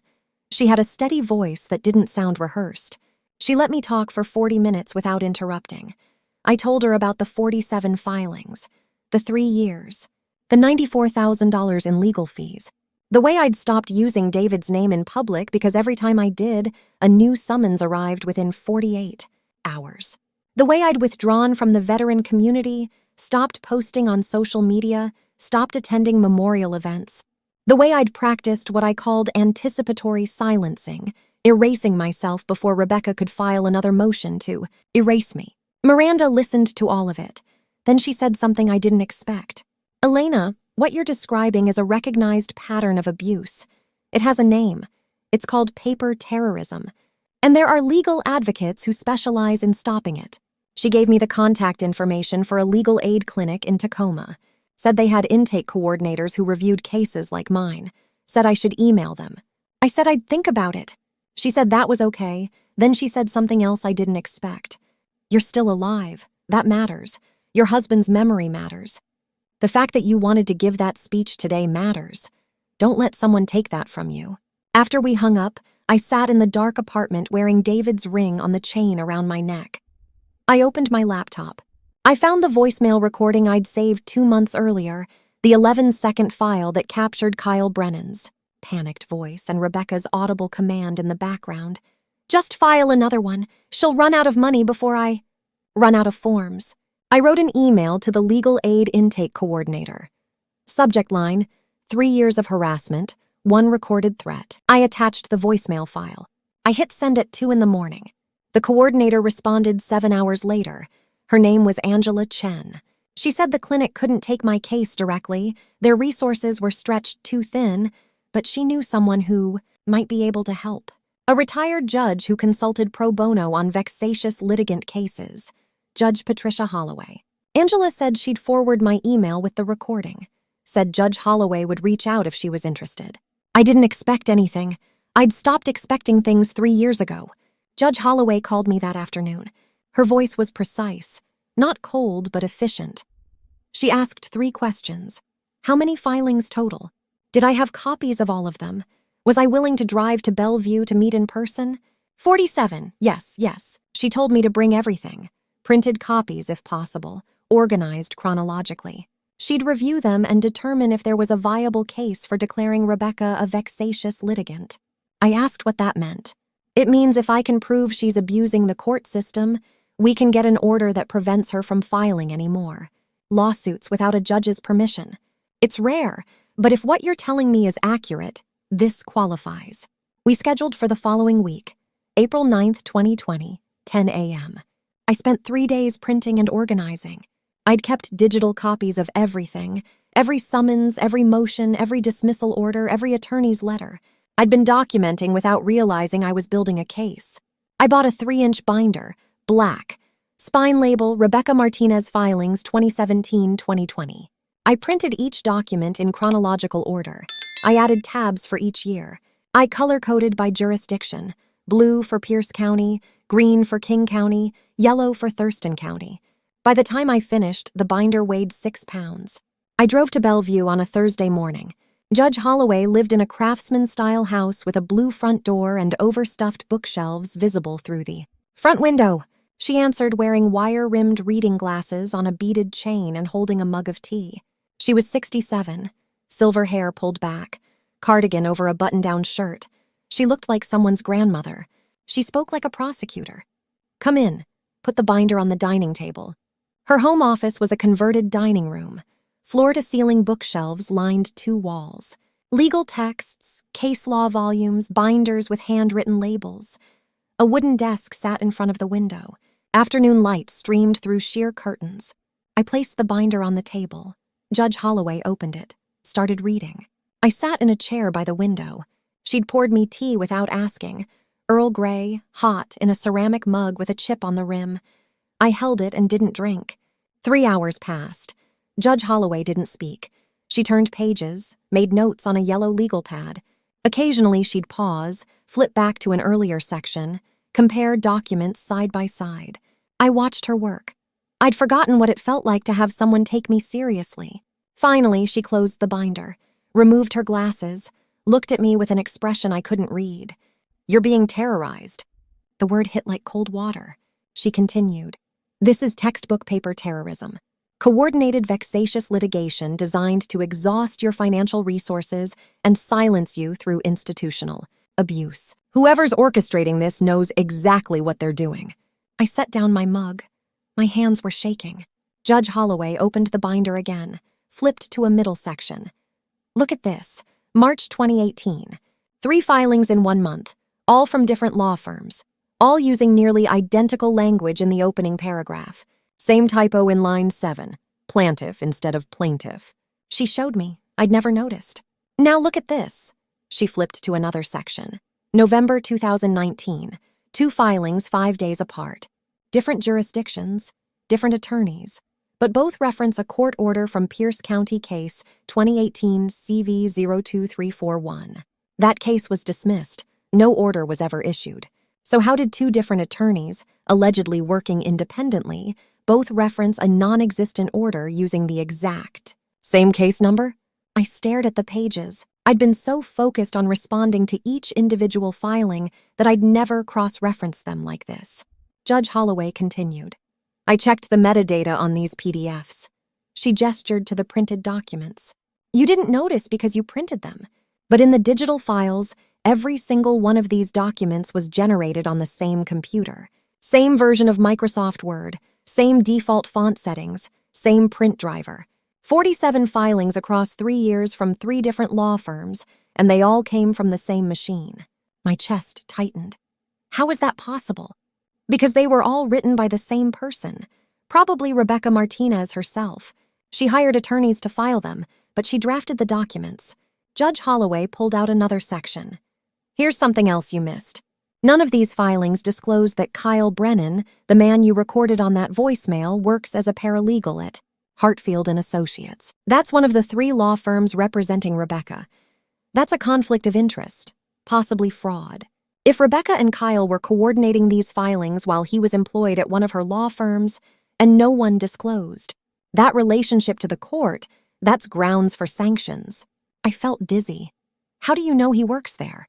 I looked him up. State bar records show he's a licensed paralegal registered to Hartfield and Associates since 2016. His phone number matches their main office line extension 47. That's the number in Attorney James Keogh's PDF metadata. That's the number you called. That's the number where you recorded Rebecca's voice in the background. She paused. "Let that sink in. Elena, this isn't random harassment. This is a coordinated conspiracy involving multiple law firms, falsified claims, and systematic abuse of the legal process. And you have evidence. I stared at the binder. 6 pounds of documentation, 3 years of hell, 11 seconds of recorded proof. Judge Holloway leaned forward. I need to ask you something. Do you want to stop her from filing, or do you want to expose her? I looked at the woman who'd spent 3 hours reviewing my nightmare without charging me $1. Both. She smiled. First time I'd seen her smile. Good. Then here's what we're going to do. Over the next 2 hours, Judge Holloway explained the legal framework for declaring someone a vexatious litigant. It required proving 4 elements: repetitive filings, lack of reasonable grounds, pattern of harassment, and intent to burden the court system. We had all 4. She drafted a motion. She was meticulous. Every claim supported by evidence. Every assertion cited to case law. She attached the voicemail recording as Exhibit A. She attached the metadata analysis showing single-source coordination as Exhibit B. She attached the disclosure showing Kyle Brennan's employment at Hartfield & Associates as Exhibit C. She wrote a separate declaration, her own expert opinion as a retired judge with 30 years of experience. She identified the filings as paper terrorism. She explained the pattern. She noted the statistical improbability of 3 independent law firms using identical language and referencing non-existent court orders without coordination. It was devastating, professional, unemotional, lethal. We finished at 7 p.m. I'd been in her house for 9 hours. My tea mug sat empty on the side table. The light outside had turned purple. Judge Holloway printed 3 copies of the motion, signed her declaration, handed me the original. File this in Pierce County. That's where most of the cases originated. Request an expedited hearing. I'll appear as your expert witness if you need me. But honestly, once they see this motion and hear that recording, I think Rebecca's attorneys are going to fold. I held the stack of papers, felt their weight. Why are you helping me? She looked at me over her reading glasses. Because I spent 30 years watching people abuse the legal system to hurt others. And I spent 30 years being constrained by judicial ethics rules about what I could say from the bench. Now I'm retired. I don't have those constraints anymore. She paused. And because your husband was a veteran who served his country and died trying to heal from what that service cost him, you shouldn't have to spend the rest of your life being punished for loving him. I started crying, couldn't help it. 3 years of holding everything together, and this stranger's kindness undid me completely. Judge Holloway handed me a tissue. File the motion on Monday. Let me know what happens. I filed on April 13th, 2020. Pierce County Superior Court. Case number 2020 CV08847. Motion to declare Rebecca Martinez a vexatious litigant. The clerk scheduled the hearing for June 15th, 2020, 2 months away. Rebecca's attorney, James Keogh, filed an opposition 3 weeks later. It was 8 pages, poorly written, defensive. He claimed Rebecca was a legitimately aggrieved mother protecting her daughter's memory, claimed the voicemail was taken out of context, claimed I was weaponizing the legal system against a grieving ex-wife. He didn't address the metadata evidence, didn't address the coordination, didn't address Kyle Brennan's employment at Hartfield & Associates. Judge Holloway read the opposition and called me. They've got nothing. This is exactly what desperate lawyers file when they know they're about to lose their client and possibly face sanctions themselves. We prepared the rebuttal. I would testify. I would present my spreadsheet, the one I'd been maintaining for 3 years tracking the pattern. Judge Holloway would provide her expert declaration. And then, at the end, we would play the voicemail in open court. 11 seconds of Rebecca's own words admitting the conspiracy. I practiced my testimony, sat in my apartment and spoke to an empty room, recited the dates, the dollar amounts, the impact. I'm Elena Martinez. For 3 years, I've been subjected to coordinated harassment through fraudulent legal filings designed to silence me and drain my resources. Here is the evidence. Short sentences, declarative, factual, no emotion. Let the facts do the work. Judge Holloway coached me on courtroom demeanor. Don't apologize, don't hedge. Don't say I think or maybe or it seems like. You know what happened. State it clearly. Let the evidence speak. 2 weeks before the hearing, I received a text message. Unknown number, sent at 11 p.m. on a Tuesday. Drop the motion or next filing names your parents. I stared at the screen, read it 3 times. My parents had been dead for 8 years. Mom died of cancer in 2009. Dad died of a heart attack in 2012. They never met David. Never knew I got married. Never knew I became a widow. Rebecca didn't know that. She'd been filing blind for 3 years, throwing legal darts at a target she'd never bothered to actually investigate. She didn't know basic facts about my life, didn't know I had no siblings, didn't know I'd grown up in foster care after my parents died, didn't know my history. She just knew I had $3.2 million, and she wanted it. The text message didn't frighten me, it did the opposite. Rebecca was desperate. She knew she was about to lose. The threat was leverage, but it was empty leverage because it revealed how little she actually knew about the person she'd been tormenting for 3 years. I screenshot the text, added it to the evidence file, sent it to Judge Holloway with a 2-word message. "She's panicking." Judge Holloway responded, "Good, let her." The week before the hearing, I couldn't sleep. I'd lie awake in the dark apartment replaying the courtroom scenario in my head. I'd imagine walking in, sitting at the defendant's table, facing Rebecca's attorney, playing the voicemail, watching the judge's face as Rebecca's voice filled the room. "Just file another one. She'll run out of money before I run out of forms." I'd imagine Rebecca sitting in the gallery behind attorney James Keogh. Would she appear in person this time? After 3 years of sending proxies, would she finally show up to defend herself? Part of me hoped she would. Part of me hoped she'd sit there and have to listen to her own voice admitting what she'd done.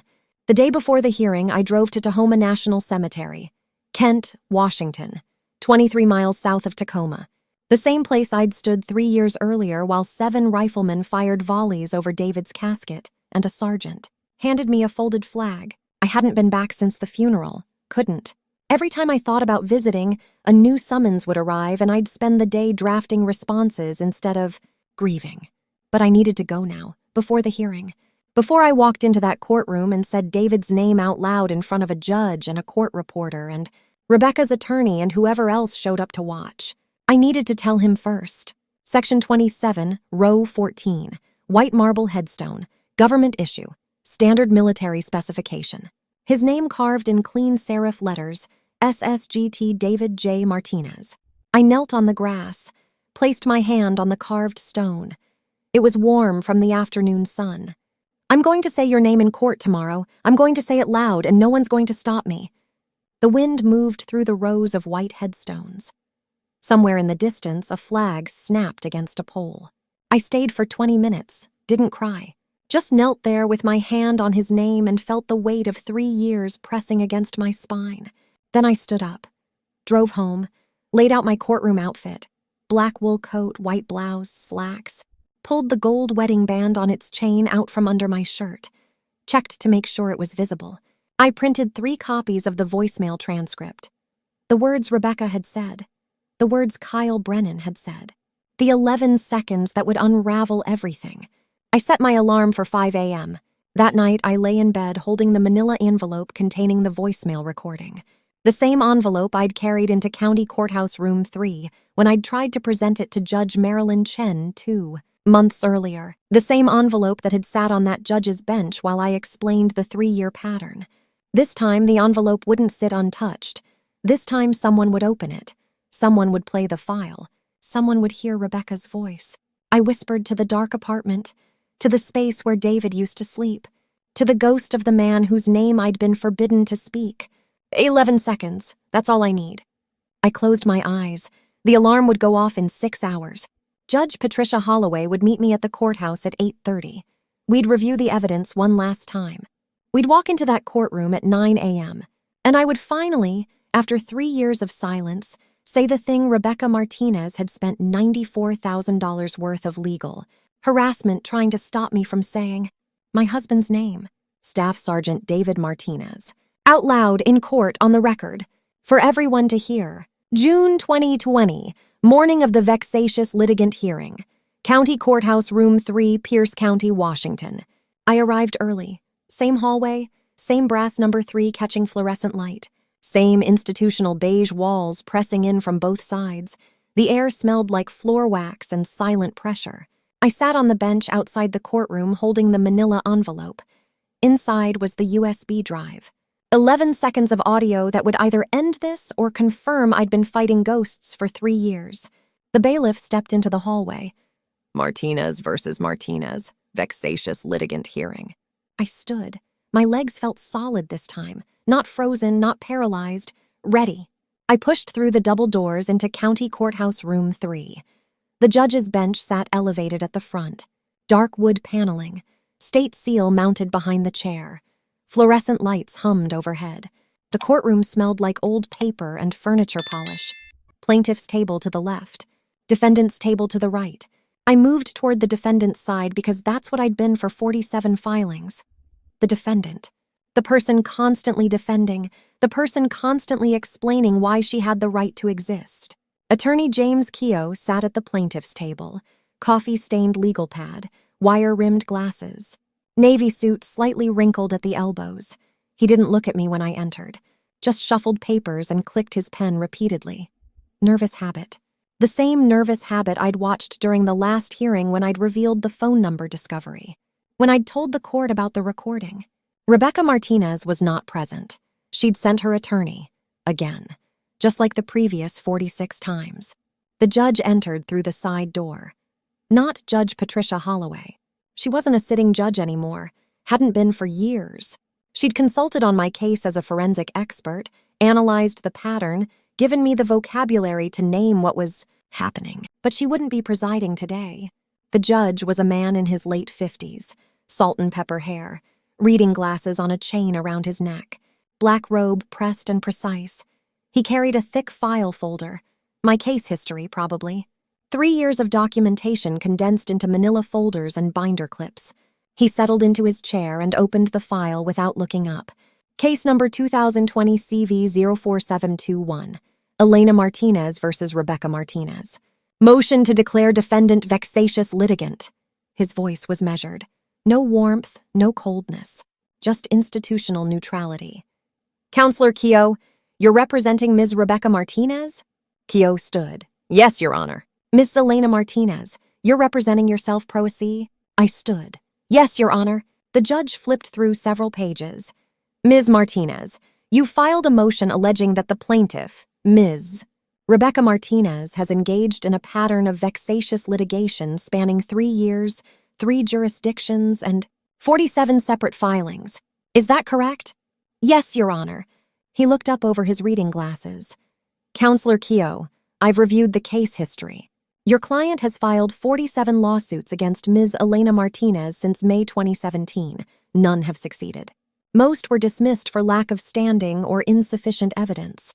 Can you explain why your client continues to pursue litigation? Keogh stood straighter. Your Honor, my client is a grieving mother attempting to protect her daughter's relationship with her deceased father's memory. Ms. Elena Martinez has exploited Staff Sergeant David Martinez's military service for financial gain. She received $3.2 million in survivor benefits. My client's filings are legitimate attempts to preserve her daughter Sophia Martinez's inheritance rights and prevent Ms. Elena Martinez from capitalizing on a man she knew for less than 3 years. The judge wrote something in the margin of his notes. Your client was married to Staff Sergeant Martinez? Yes, Your Honor, for 11 years. They divorced in 2009. They share a daughter. And Ms. Elena Martinez was his second wife? She was his widow, Your Honor. They married in 2014. He died in 2017. The judge turned to me. Ms. Martinez, you inherited these benefits as legal surviving spouse? Yes, Your Honor. Military survivor pension, VA death benefits, and life insurance. All legally obtained through standard military protocol. Keogh cleared his throat. Your Honor, my client disputes the legitimacy of... The judge raised one hand. Counselor, legitimacy of inheritance isn't in question here. Ms. Elena Martinez was legal spouse at time of death. Washington law is clear. What is in question is whether your client's 47 filings constitute harassment. He turned back to me. Ms. Martinez, do you have evidence this constitutes vexatious litigation rather than legitimate legal grievance? I stood, approached the bench with the binder I'd prepared. Yes, Your Honor. May I approach? He nodded. I walked forward, handed him the binder. Inside was the spreadsheet. Every filing, every date, Every jurisdiction, every law firm, every claim amount, every dismissal reason. 3 years of my life reduced to rows and columns. Your Honor, this is a chronological record of all 47 filings. I've organized them by date, jurisdiction, and representing law firm. I walked him through it. Pierce County, 17 filings. King County, 19 filings. Thurston County, 11 filings. Filed by 3 different law firms. Hartfield and Associates filed 17 cases. Morrison and Chen filed 12. Feldman Legal Services filed 18, 0 victories. Every case dismissed for lack of standing, insufficient evidence, or failure to state a claim. The judge put on his reading glasses, traced his finger down the columns. These dates, some of these filings occurred within 48 hours of each other. Yes, Your Honor, I tracked the pattern. Filings spike every time I use my husband's name publicly. Every time I attend a veteran event, post on social media, or speak at a Gold Star Families gathering.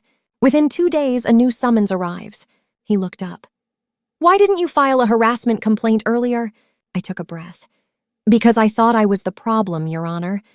I thought if I stayed quiet, it would stop. I stopped attending veteran events. I stopped posting about David. I stopped using his name in public. I practiced what I now understand was anticipatory silencing. I erased myself because I believed that's what would end the lawsuits. But silence was the goal, not the solution. The courtroom was completely quiet. The judge nodded slowly, returned to the binder. Your Honor, if I may, I pulled out the second section. This shows template language. All 47 filings use nearly identical phrasing. Same paragraph structure, same legal citations, same formatting. Despite being filed by 3 different law firms in 3 different counties, the documents are functionally identical. Someone created a template and simply changed the dates and claim amounts. Keogh stood. Your Honor, multiple attorneys can reference similar legal precedent. The judge raised his hand again. Counselor, I can read. Ms. Martinez is correct. These filings are remarkably similar. He looked at me. Do you have evidence of coordination between these law firms? I reached into the manila envelope, pulled out Judge Patricia Holloway's declaration. 10 pages, notarized, stamped. Your Honor, I retained Judge Patricia Holloway, retired from King County Superior Court, as a forensic consultant. She conducted metadata analysis on all 47 filings. Her findings are in this declaration. The judge accepted the document, read carefully. His expression shifted. Not dramatic, just a slight tightening around his eyes. He read one section twice. This suggests all documents were created on a single computer, despite being filed by 3 separate law firms across 3 jurisdictions. The metadata shows consistent software version, identical PDF creator settings, and matching document property. Timestamps. He looked up. Do you know whose computer? Yes, Your Honor. Rebecca Martinez created all 47 filings with assistance from her boyfriend, Kyle Brennan. Kyle Brennan works as a paralegal at Hartfield and Associates. She never disclosed that relationship in any case. It's conflict of interest and fraud. Keogh stood abruptly. Objection! That's speculation, Your Honor. It's not speculation. I opened the manila envelope fully, pulled out the USB drive. Black plastic, small enough to fit in my palm. 3 years of fighting condensed into 11 seconds of audio. I have a recording. The judge leaned forward slightly. What kind of recording? In November 2019, I discovered a phone number in Attorney Keogh's filing metadata. The PDF document he submitted included header information listing a phone number. I called that number. Kyle Brennan answered. When I asked to speak to Rebecca Martinez, he disconnected. But my voicemail system auto-recorded the exchange. Before he disconnected, Rebecca Martinez's voice is audible in the background. Keogh's face drained of color. Your Honor, this is... I'll hear it. The judge motioned to the bailiff. Admit the USB drive as evidence. Connect it to the courtroom speakers. The bailiff took the drive from my hand, walked to the audio system mounted near the judge's bench, plugged it in. The speakers crackled slightly as the system initialized. The judge looked at me. State for the record what we're about to hear. I faced the courtroom. This is a voicemail recorded November 14th, 2019 at approximately 2:30 p.m. I called the phone number listed in Attorney James Keogh's filing metadata. The number was 206-550-147. Kyle Brennan answered. The recording is 11 seconds long. It captures him answering, then disconnecting when I ask to speak to Rebecca Martinez. Before the disconnect, Rebecca Martinez's voice is audible in the background. The judge nodded to the bailiff. Play it. The bailiff pressed play. Silence first. Then Kyle's voice, nervous, rushed. Hartfield and Associates, this is Kyle. My voice, steady. I need to speak to Rebecca Martinez. Rustling, papers, background office noise. Then a sharp female voice, distinct, unmistakable. Just file another one. She'll run out of money before I run out of forms. Click, disconnect, silence. The courtroom remained silent for 5 seconds. 10 seconds. 15. The judge looked at the bailiff. Rewind it. Play it again. The bailiff rewound, pressed play. Kyle's voice, my voice, rustling. Then Rebecca's voice, clear as glass. Just file another one. She'll run out of money before I run out of forms. Click, disconnect. The judge removed his reading glasses, looked at Keogh. Counselor, is your client's boyfriend employed at your firm? Keogh opened his mouth, closed it, opened it again. I don't know, Your Honor. I was retained by Ms. Martinez through standard intake. I've never met her in person. You don't know if your client has a personal relationship with an employee at your firm? No, Your Honor. The judge's voice sharpened. You filed 17 cases on behalf of a client you've never met, and you didn't verify whether she had inside access to your firm's resources? Keogh swallowed. Your Honor, Bailiff, pull employment records for Hartfield and Associates. I want confirmation of Kyle Brennan's employment status and dates. The bailiff left through the side door, returned 3 minutes later with a printout, handed it to the judge. The judge read, looked up at Keogh. Kyle Brennan, hired as paralegal September 2016, currently employed, salary, benefits, full-time status. Your client's boyfriend has worked at your firm for 4 years and you never questioned the conflict? Keogh said nothing. The judge turned to me. Ms. Martinez, did Rebecca Martinez ever disclose this relationship in any filing? No, Your Honor. I discovered it by accident when Attorney Keogh included Kyle Brennan's phone number in document metadata. Until I called that number, I didn't know Rebecca Martinez had inside access to the law firm. The judge picked up the binder again, flipped through pages more quickly now. His mouth was a thin line. How many cases has Hartfield and Associates filed on Ms. Rebecca Martinez's behalf? Counselor? Keogh checked his notes. 17, Your Honor. 17 frivolous cases, none successful, all filed by a firm employing your client's boyfriend. And you never questioned the ethics? Keogh said nothing. The judge turned back to me.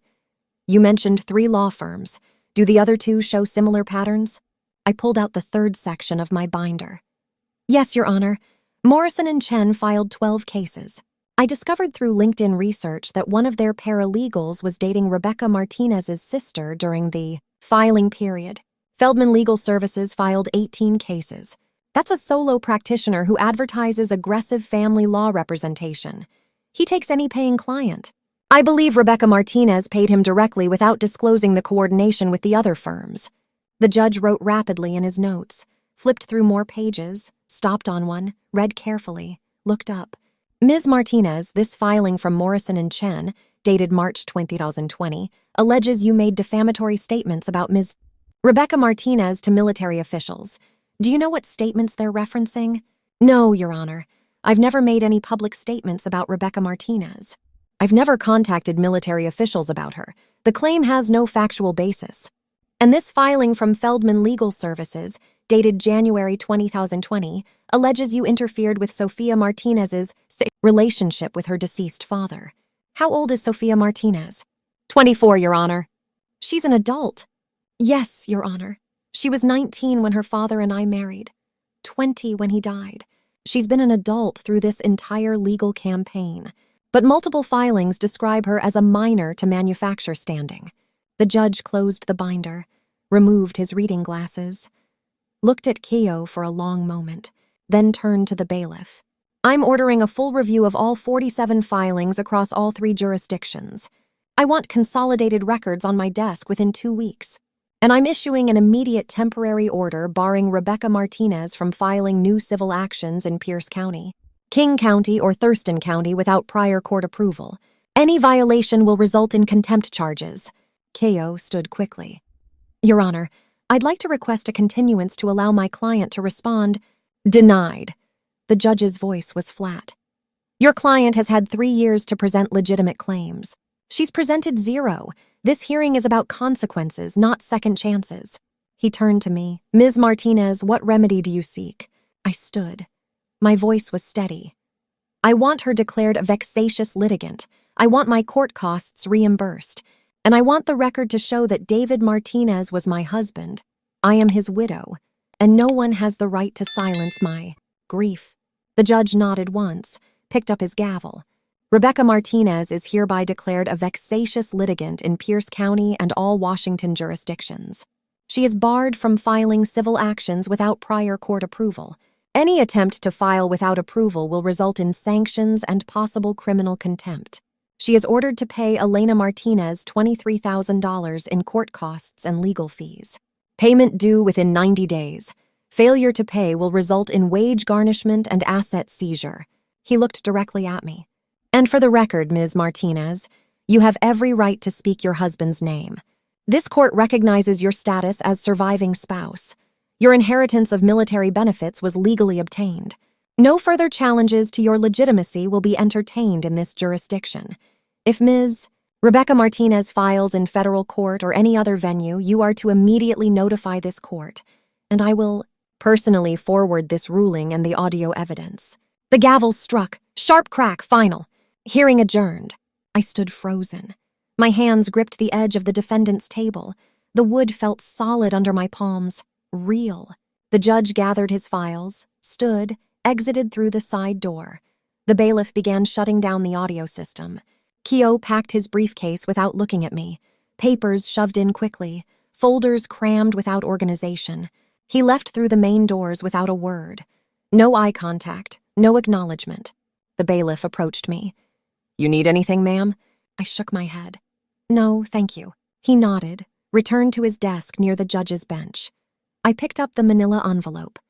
Empty now.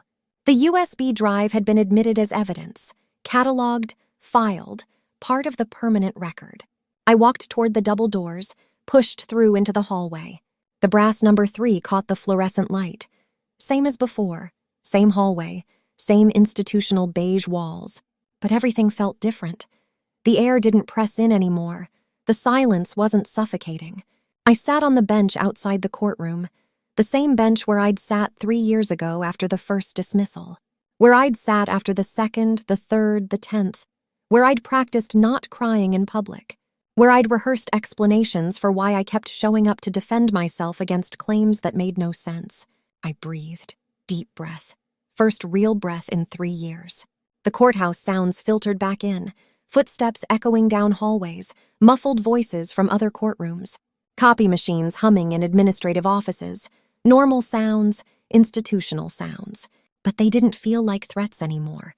11 seconds. That's what it took. 11 seconds of Rebecca Martinez's own voice admitting what I'd known all along. She wanted me erased. She wanted me silent. She wanted me to disappear so completely that no one would remember David Martinez had a second wife. A widow who loved him. A widow who inherited his benefits legally. A widow who had every right to speak his name. But I'd survived.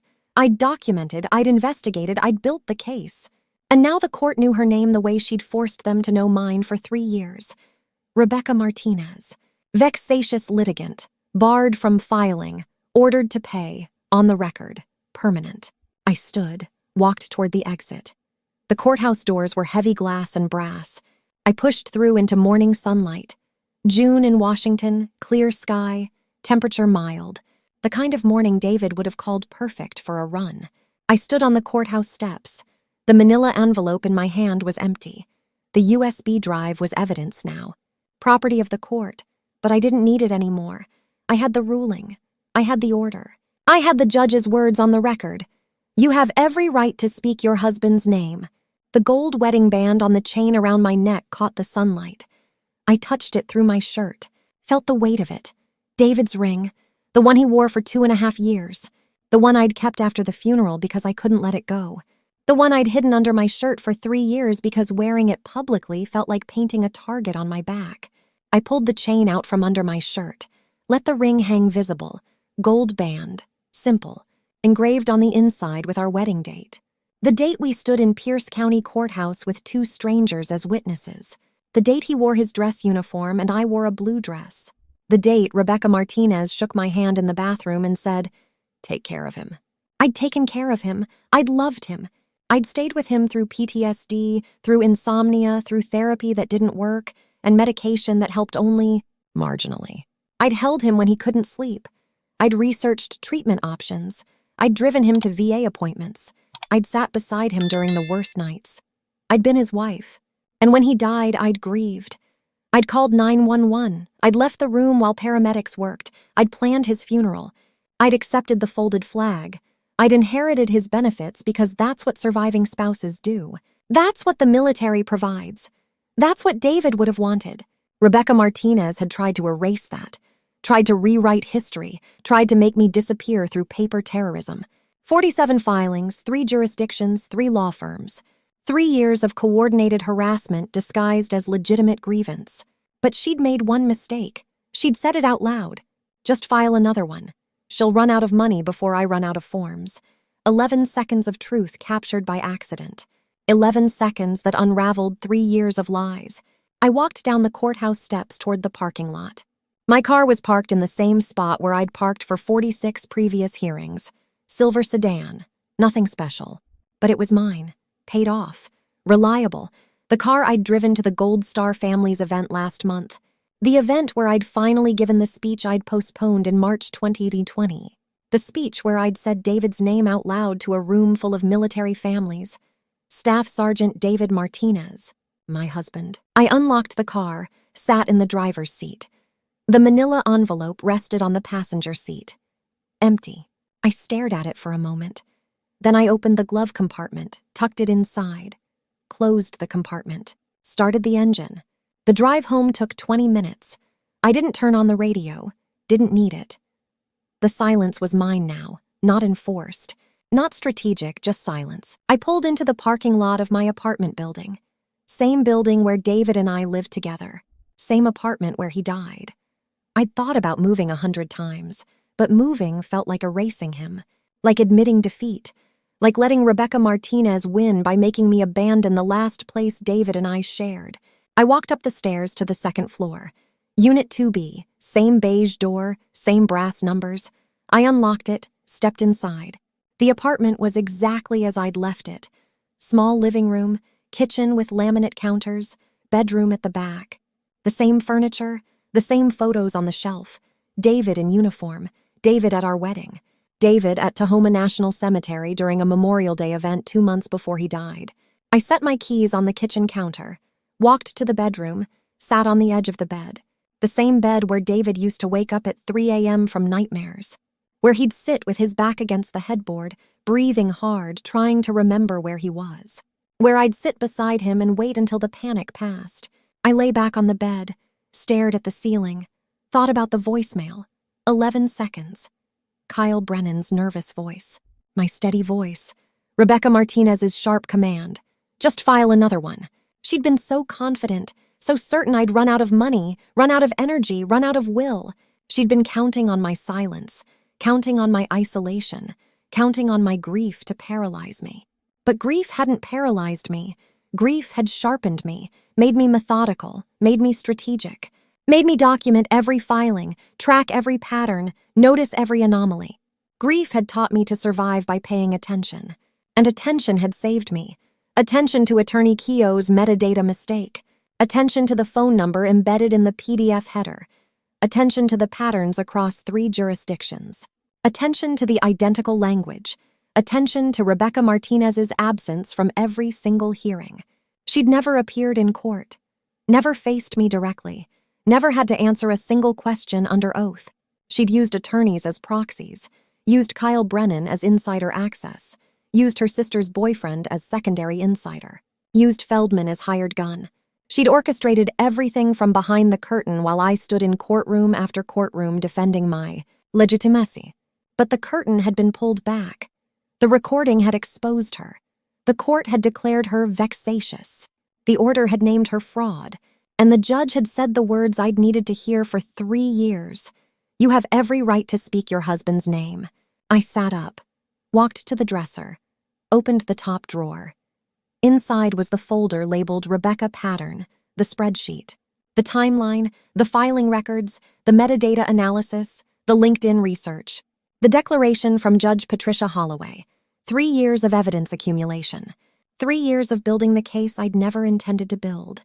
I just wanted her to stop. I just wanted to grieve in peace. I just wanted to honor David's memory without legal threats. But she hadn't stopped, and so I'd learned to fight. Not with attorneys I couldn't afford, not with legal jargon I didn't understand, but with documentation, with patterns, with evidence. I closed the drawer, walked back to the living room. The photos on the shelf stared back at me, David smiling, David serious, David alive. I picked up the photo from our wedding, the one where we stood on the courthouse steps, his arm around my waist, my head on his shoulder. We looked young, hopeful, unaware of what was coming, the PTSD, the insomnia, the suicide, the lawsuits, the 3 years of fighting just to say his name. But we also looked happy, and we had been. For 2.5 years, we'd been happy. Complicated, difficult, painful at times, but happy. And that happiness was real. That love was real. That marriage was real. Rebecca Martinez couldn't erase that. The lawsuits couldn't erase that. The silence couldn't erase that. I set the photo back on the shelf, touched the gold wedding band hanging around my neck one more time. Then I walked to the kitchen, filled a glass with water, stood at the window looking out over the parking lot. The sun was higher now, mid-morning. The courthouse hearing had taken less than an hour. 1 hour to end 3 years of harassment. 1 hour to reclaim my legitimacy. 1 hour to hear the court say I had the right to speak. I thought about the Gold Star Families event in August, the one I'd finally attended after postponing for 3 years. The one where I'd stood at the podium and said David's name without shaking. The one where veteran widows had approached me afterward and thanked me for speaking. The one where a woman my age had whispered, "I thought I was the only one who couldn't move on." Moving on. That phrase, as if grief had a schedule, as if love expired after a set period, as if surviving your husband meant forgetting your husband. I hadn't moved on, I'd moved forward. There's a difference. Moving on meant leaving David behind. Moving forward meant carrying him with me. The memories, the love, the loss, all of it. Forward into a life that looked different than the one I'd planned but was still mine. The apartment was quiet. No voicemails waiting, no summons in the mailbox, no hearings to prepare for, just quiet. I finished the water, rinsed the glass, set it on the counter, walked back to the bedroom, lay down on the bed fully clothed, closed my eyes. 11 seconds had ended it. But 3 years had taught me something Rebecca Martinez never understood. Silence isn't weakness. Silence can be strategy. And when you're ready to speak, the words you've been holding become weapons sharper than anything your enemy expects. I'd been silent because I thought it would protect me. But silence had only made me a target. So I'd learned to speak. Not loudly, not dramatically, just clearly, just truthfully, just persistently. And the court had listened. The judge had ruled. The order was permanent. I opened my eyes, stared at the ceiling, thought about tomorrow, about the week after, about the legal aid clinic where I'd started volunteering last month, about the veteran widows I was meeting, about the survivors navigating their own vexatious litigants, their own paper terrorism, their own battles just to grieve in peace. I could help them. I knew the pattern now. I knew the strategy. I knew how to build the case. I knew what evidence mattered. I knew how to name the thing that's happening so the court understands it's real. That was the gift Rebecca Martinez had accidentally given me. She'd taught me how to fight institutional harassment with institutional tools. She'd taught me that documentation is power. She'd taught me that one piece of evidence, one recording, one metadata mistake, one 11-second voicemail can dismantle years of carefully constructed lies. I stood up, walked to the kitchen, opened my laptop on the counter, logged into the legal aid clinic's volunteer portal, checked my schedule, 3 appointments next week, 2 veteran widows, 1 military spouse facing financial abuse from her ex-husband's family. I'd meet with them, I'd listen, I'd help them build their cases, I'd teach them what I'd learned. Not because I was healed, not because I'd moved on, but because I'd moved forward. And forward meant using what I'd survived to help someone else survive. That's what David would have wanted. He'd spent his career helping other soldiers, logistics, convoy operations, making sure people had what they needed to complete the mission. I was doing the same thing now. Different mission. Same principle. Help people survive.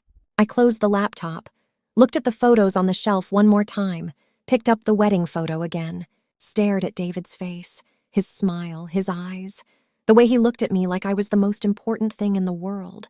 I whispered to the photo, "It's over. She can't file anymore. The court said I'm your widow. The court said I can say your name." I set the photo down, touched the gold band around my neck. Staff Sergeant David Martinez, my husband.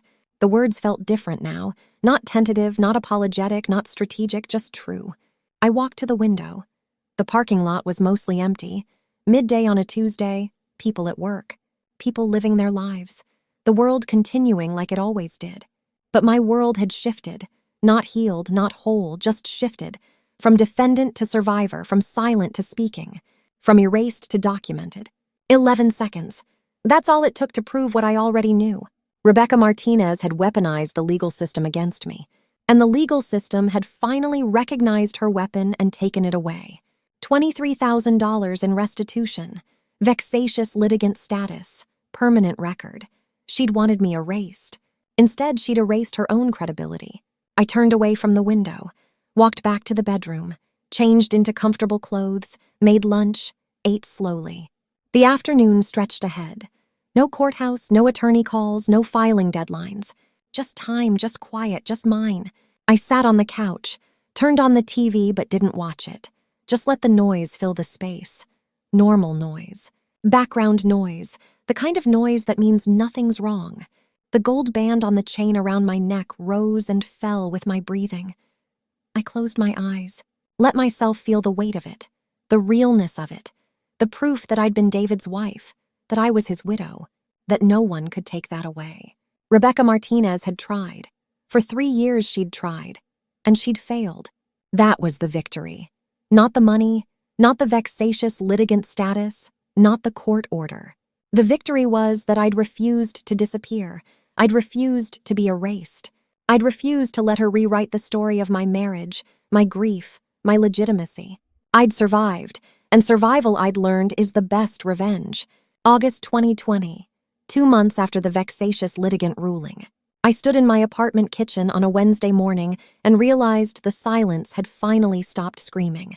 No manila envelope in the mailbox, no certified letter requiring signature, no footsteps in the hallway that made my chest tighten. I poured coffee into the mug David bought me in 2015, white ceramic with a cartoon bear holding a fishing pole, and the easy's only sound was liquid hitting porcelain. The quiet felt wrong at first, like walking into a room where music had been playing for hours and someone suddenly cut the power. My body kept waiting for the next summons. My hands kept checking my phone for new court dates, but nothing came. Rebecca Martinez had been declared a vexatious litigant. The court ordered her to pay me $23,000 in sanctions and legal fees. She couldn't file another lawsuit without judicial permission she would never receive after the voicemail, played in open court.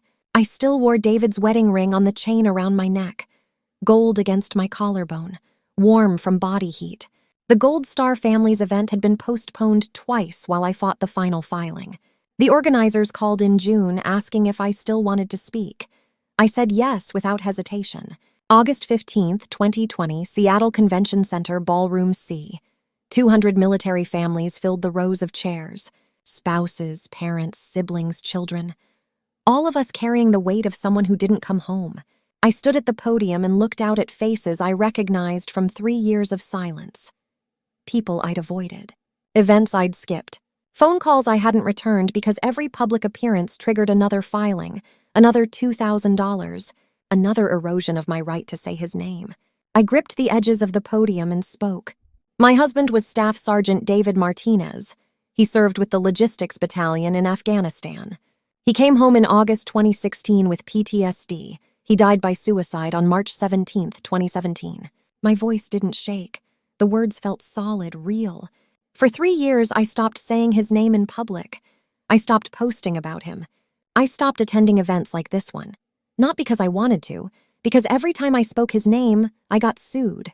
The room went still. I told them about the 47 filings, the rotating attorneys, the identical template language across 3 jurisdictions, the financial drain, the psychological exhaustion, the way silence became a survival strategy when speech became a legal liability, and I told them about the 11-second recording.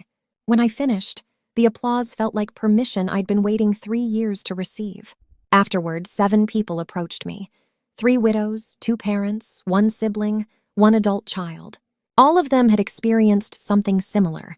Ex-spouses filing for survivor benefits they weren't entitled to, estranged relatives contesting insurance payouts, family members weaponizing probate court to drain estates before survivors could grieve.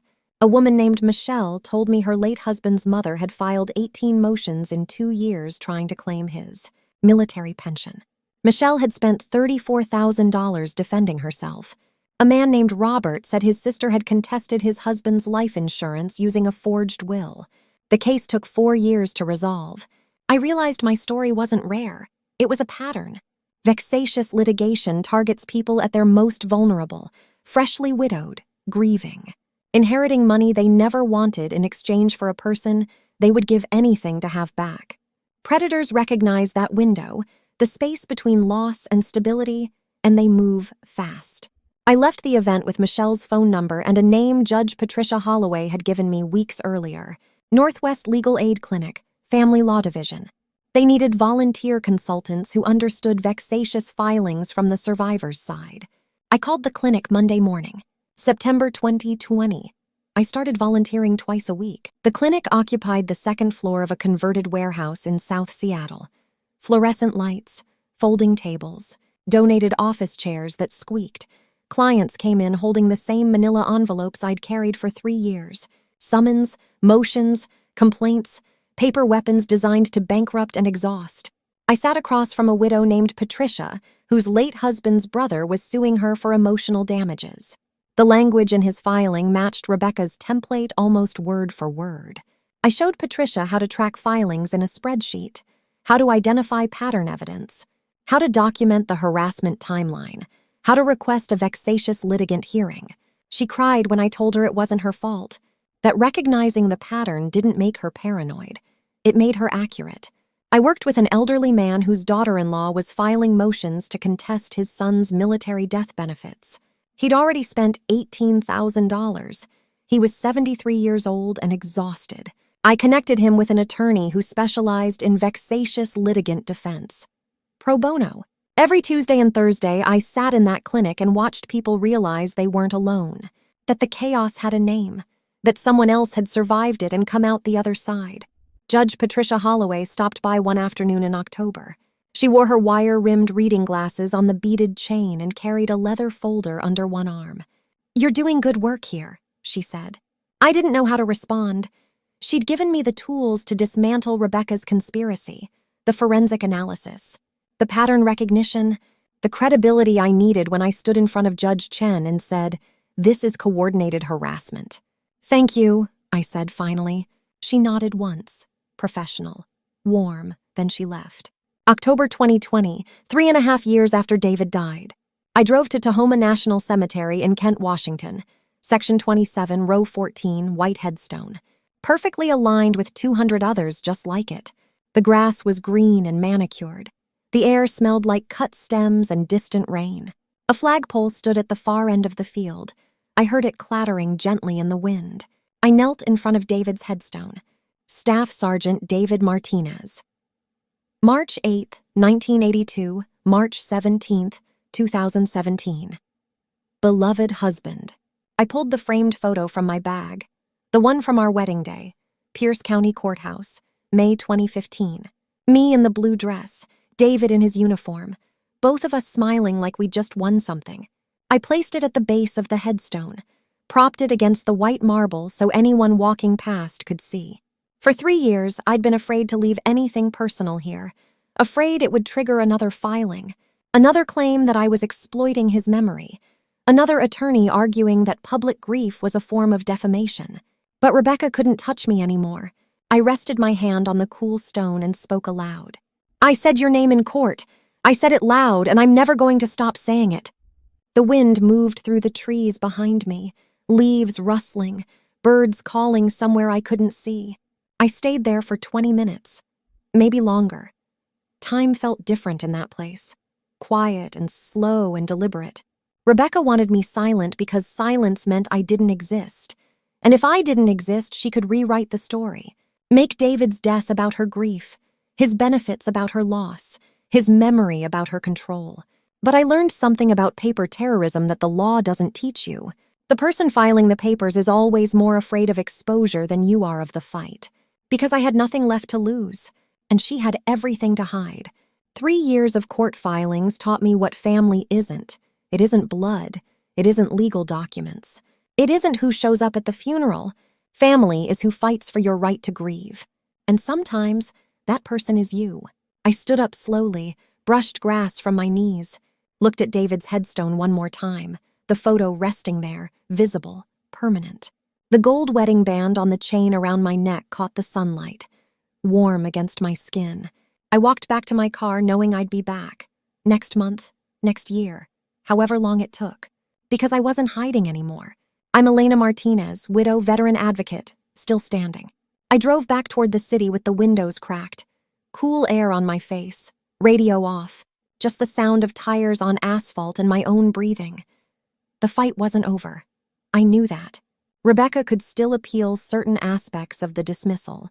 She could file new motions in different jurisdictions. People like her didn't stop because a judge said no. They stopped when the cost became too high. But I had something now that I didn't have 3 years ago. Documentation, legal precedent, a network of advocates who'd seen what she'd done and were willing to testify if it happened again. And I had my voice back.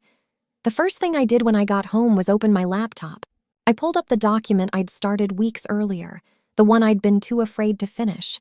A public letter, addressed to other military widows facing similar abuse. I titled it, What Paper Terrorism Looks Like and How I Survived It. I wrote for 2 hours straight, no editing, no second guessing, just the raw chronology of what Rebecca had done and how the system had allowed it. The fraudulent claims, the baseless motions, the attempts to paint me as unstable, the weaponization of grief counseling records, the harassment through legal channels designed to exhaust rather than resolve. I explained how each filing cost me money I didn't have, how I'd sat in courtrooms watching attorneys argue about my character while I couldn't afford one of my own, how the stress had affected my sleep, my work, my ability to trust anyone who asked about David. And then I wrote what I'd learned, how to respond to frivolous filings, how to document harassment, how to request sanctions, how to find pro bono support, how to recognize when someone is using the legal system as a weapon rather than seeking legitimate resolution.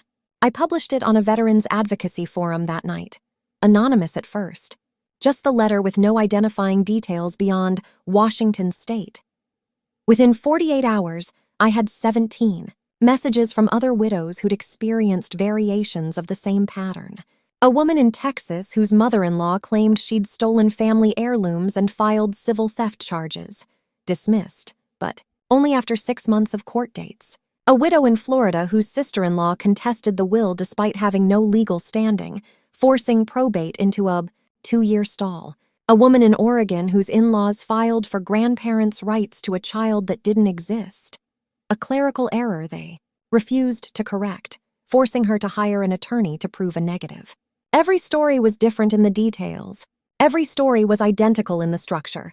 Weaponized grief, predatory litigation, the assumption that a widow would be too exhausted, too poor, or too emotionally destroyed to fight back. I started responding to the messages, offering what advice I could, sharing the legal framework David's JAG contact had taught me, connecting women to resources I'd discovered through trial and error. One message stood out. It was from a widow named Andrea. Her husband had died in a training accident in 2019. His parents, who'd been estranged from him for a decade, reappeared after his death and filed a wrongful death claim against the military, naming Andrea as a co-defendant for failing to disclose medical information that could have prevented the accident. The claim was absurd, medically impossible, but it tied up her survivor benefits for 18 months while the DOD investigated. She wrote, "I thought I was the only one. I thought I was crazy for being angry. Everyone kept saying they're just grieving. But grief doesn't look like this." I replied that night, "Grief doesn't look like this. This is control, and you're not crazy. You're being targeted." Andrea and I talked on the phone 2 days later. She cried for the first 20 minutes. Not because she was sad, because she was relieved. Someone believed her. By the end of the month, I'd connected with 43 widows across 12 states. Some were still in active litigation. Some had already lost their cases and were living with the financial and emotional consequences. A few had won but were too traumatized to talk publicly about it. We started a private group. No lawyers, no media. Just widows who understood what it felt like to have your grief weaponized by the people who were supposed to honor your loss. We called it the After Network. Not as in life after loss, as in what comes after you survive paper terrorism. The rules were simple: confidentiality, mutual support. No judgment for how anyone chose to handle their situation, whether that meant fighting, settling, or walking away. And no false reconciliation language. No one was required to forgive their abusers. No one had to frame their trauma as a learning experience. We were allowed to be angry. We were allowed to name what had been done to us. Rebecca never knew about the network for months. I didn't hide it. I just didn't mention it. Because mentioning it would have required explaining why I needed a community of women who'd survived what she'd put me through. And I wasn't ready to have that conversation yet. David knew. He'd seen me on the laptop late at night, typing responses to messages, reviewing legal documents other women had shared. He never asked me to stop. He understood what the network meant. It was the first space I'd occupied since Eric's death where I wasn't defending my right to grieve, where I wasn't justifying my financial decisions, where I wasn't explaining why I couldn't just move on while someone was actively suing me for my husband's benefits. The network grew quietly. Word spread through military spouse groups, veterans forums, survivor advocacy pages. By spring of 2023, we had over 200 members. Some were wives. Some were parents who'd been cut out by their children's spouses and then sued for grandparents' rights to death.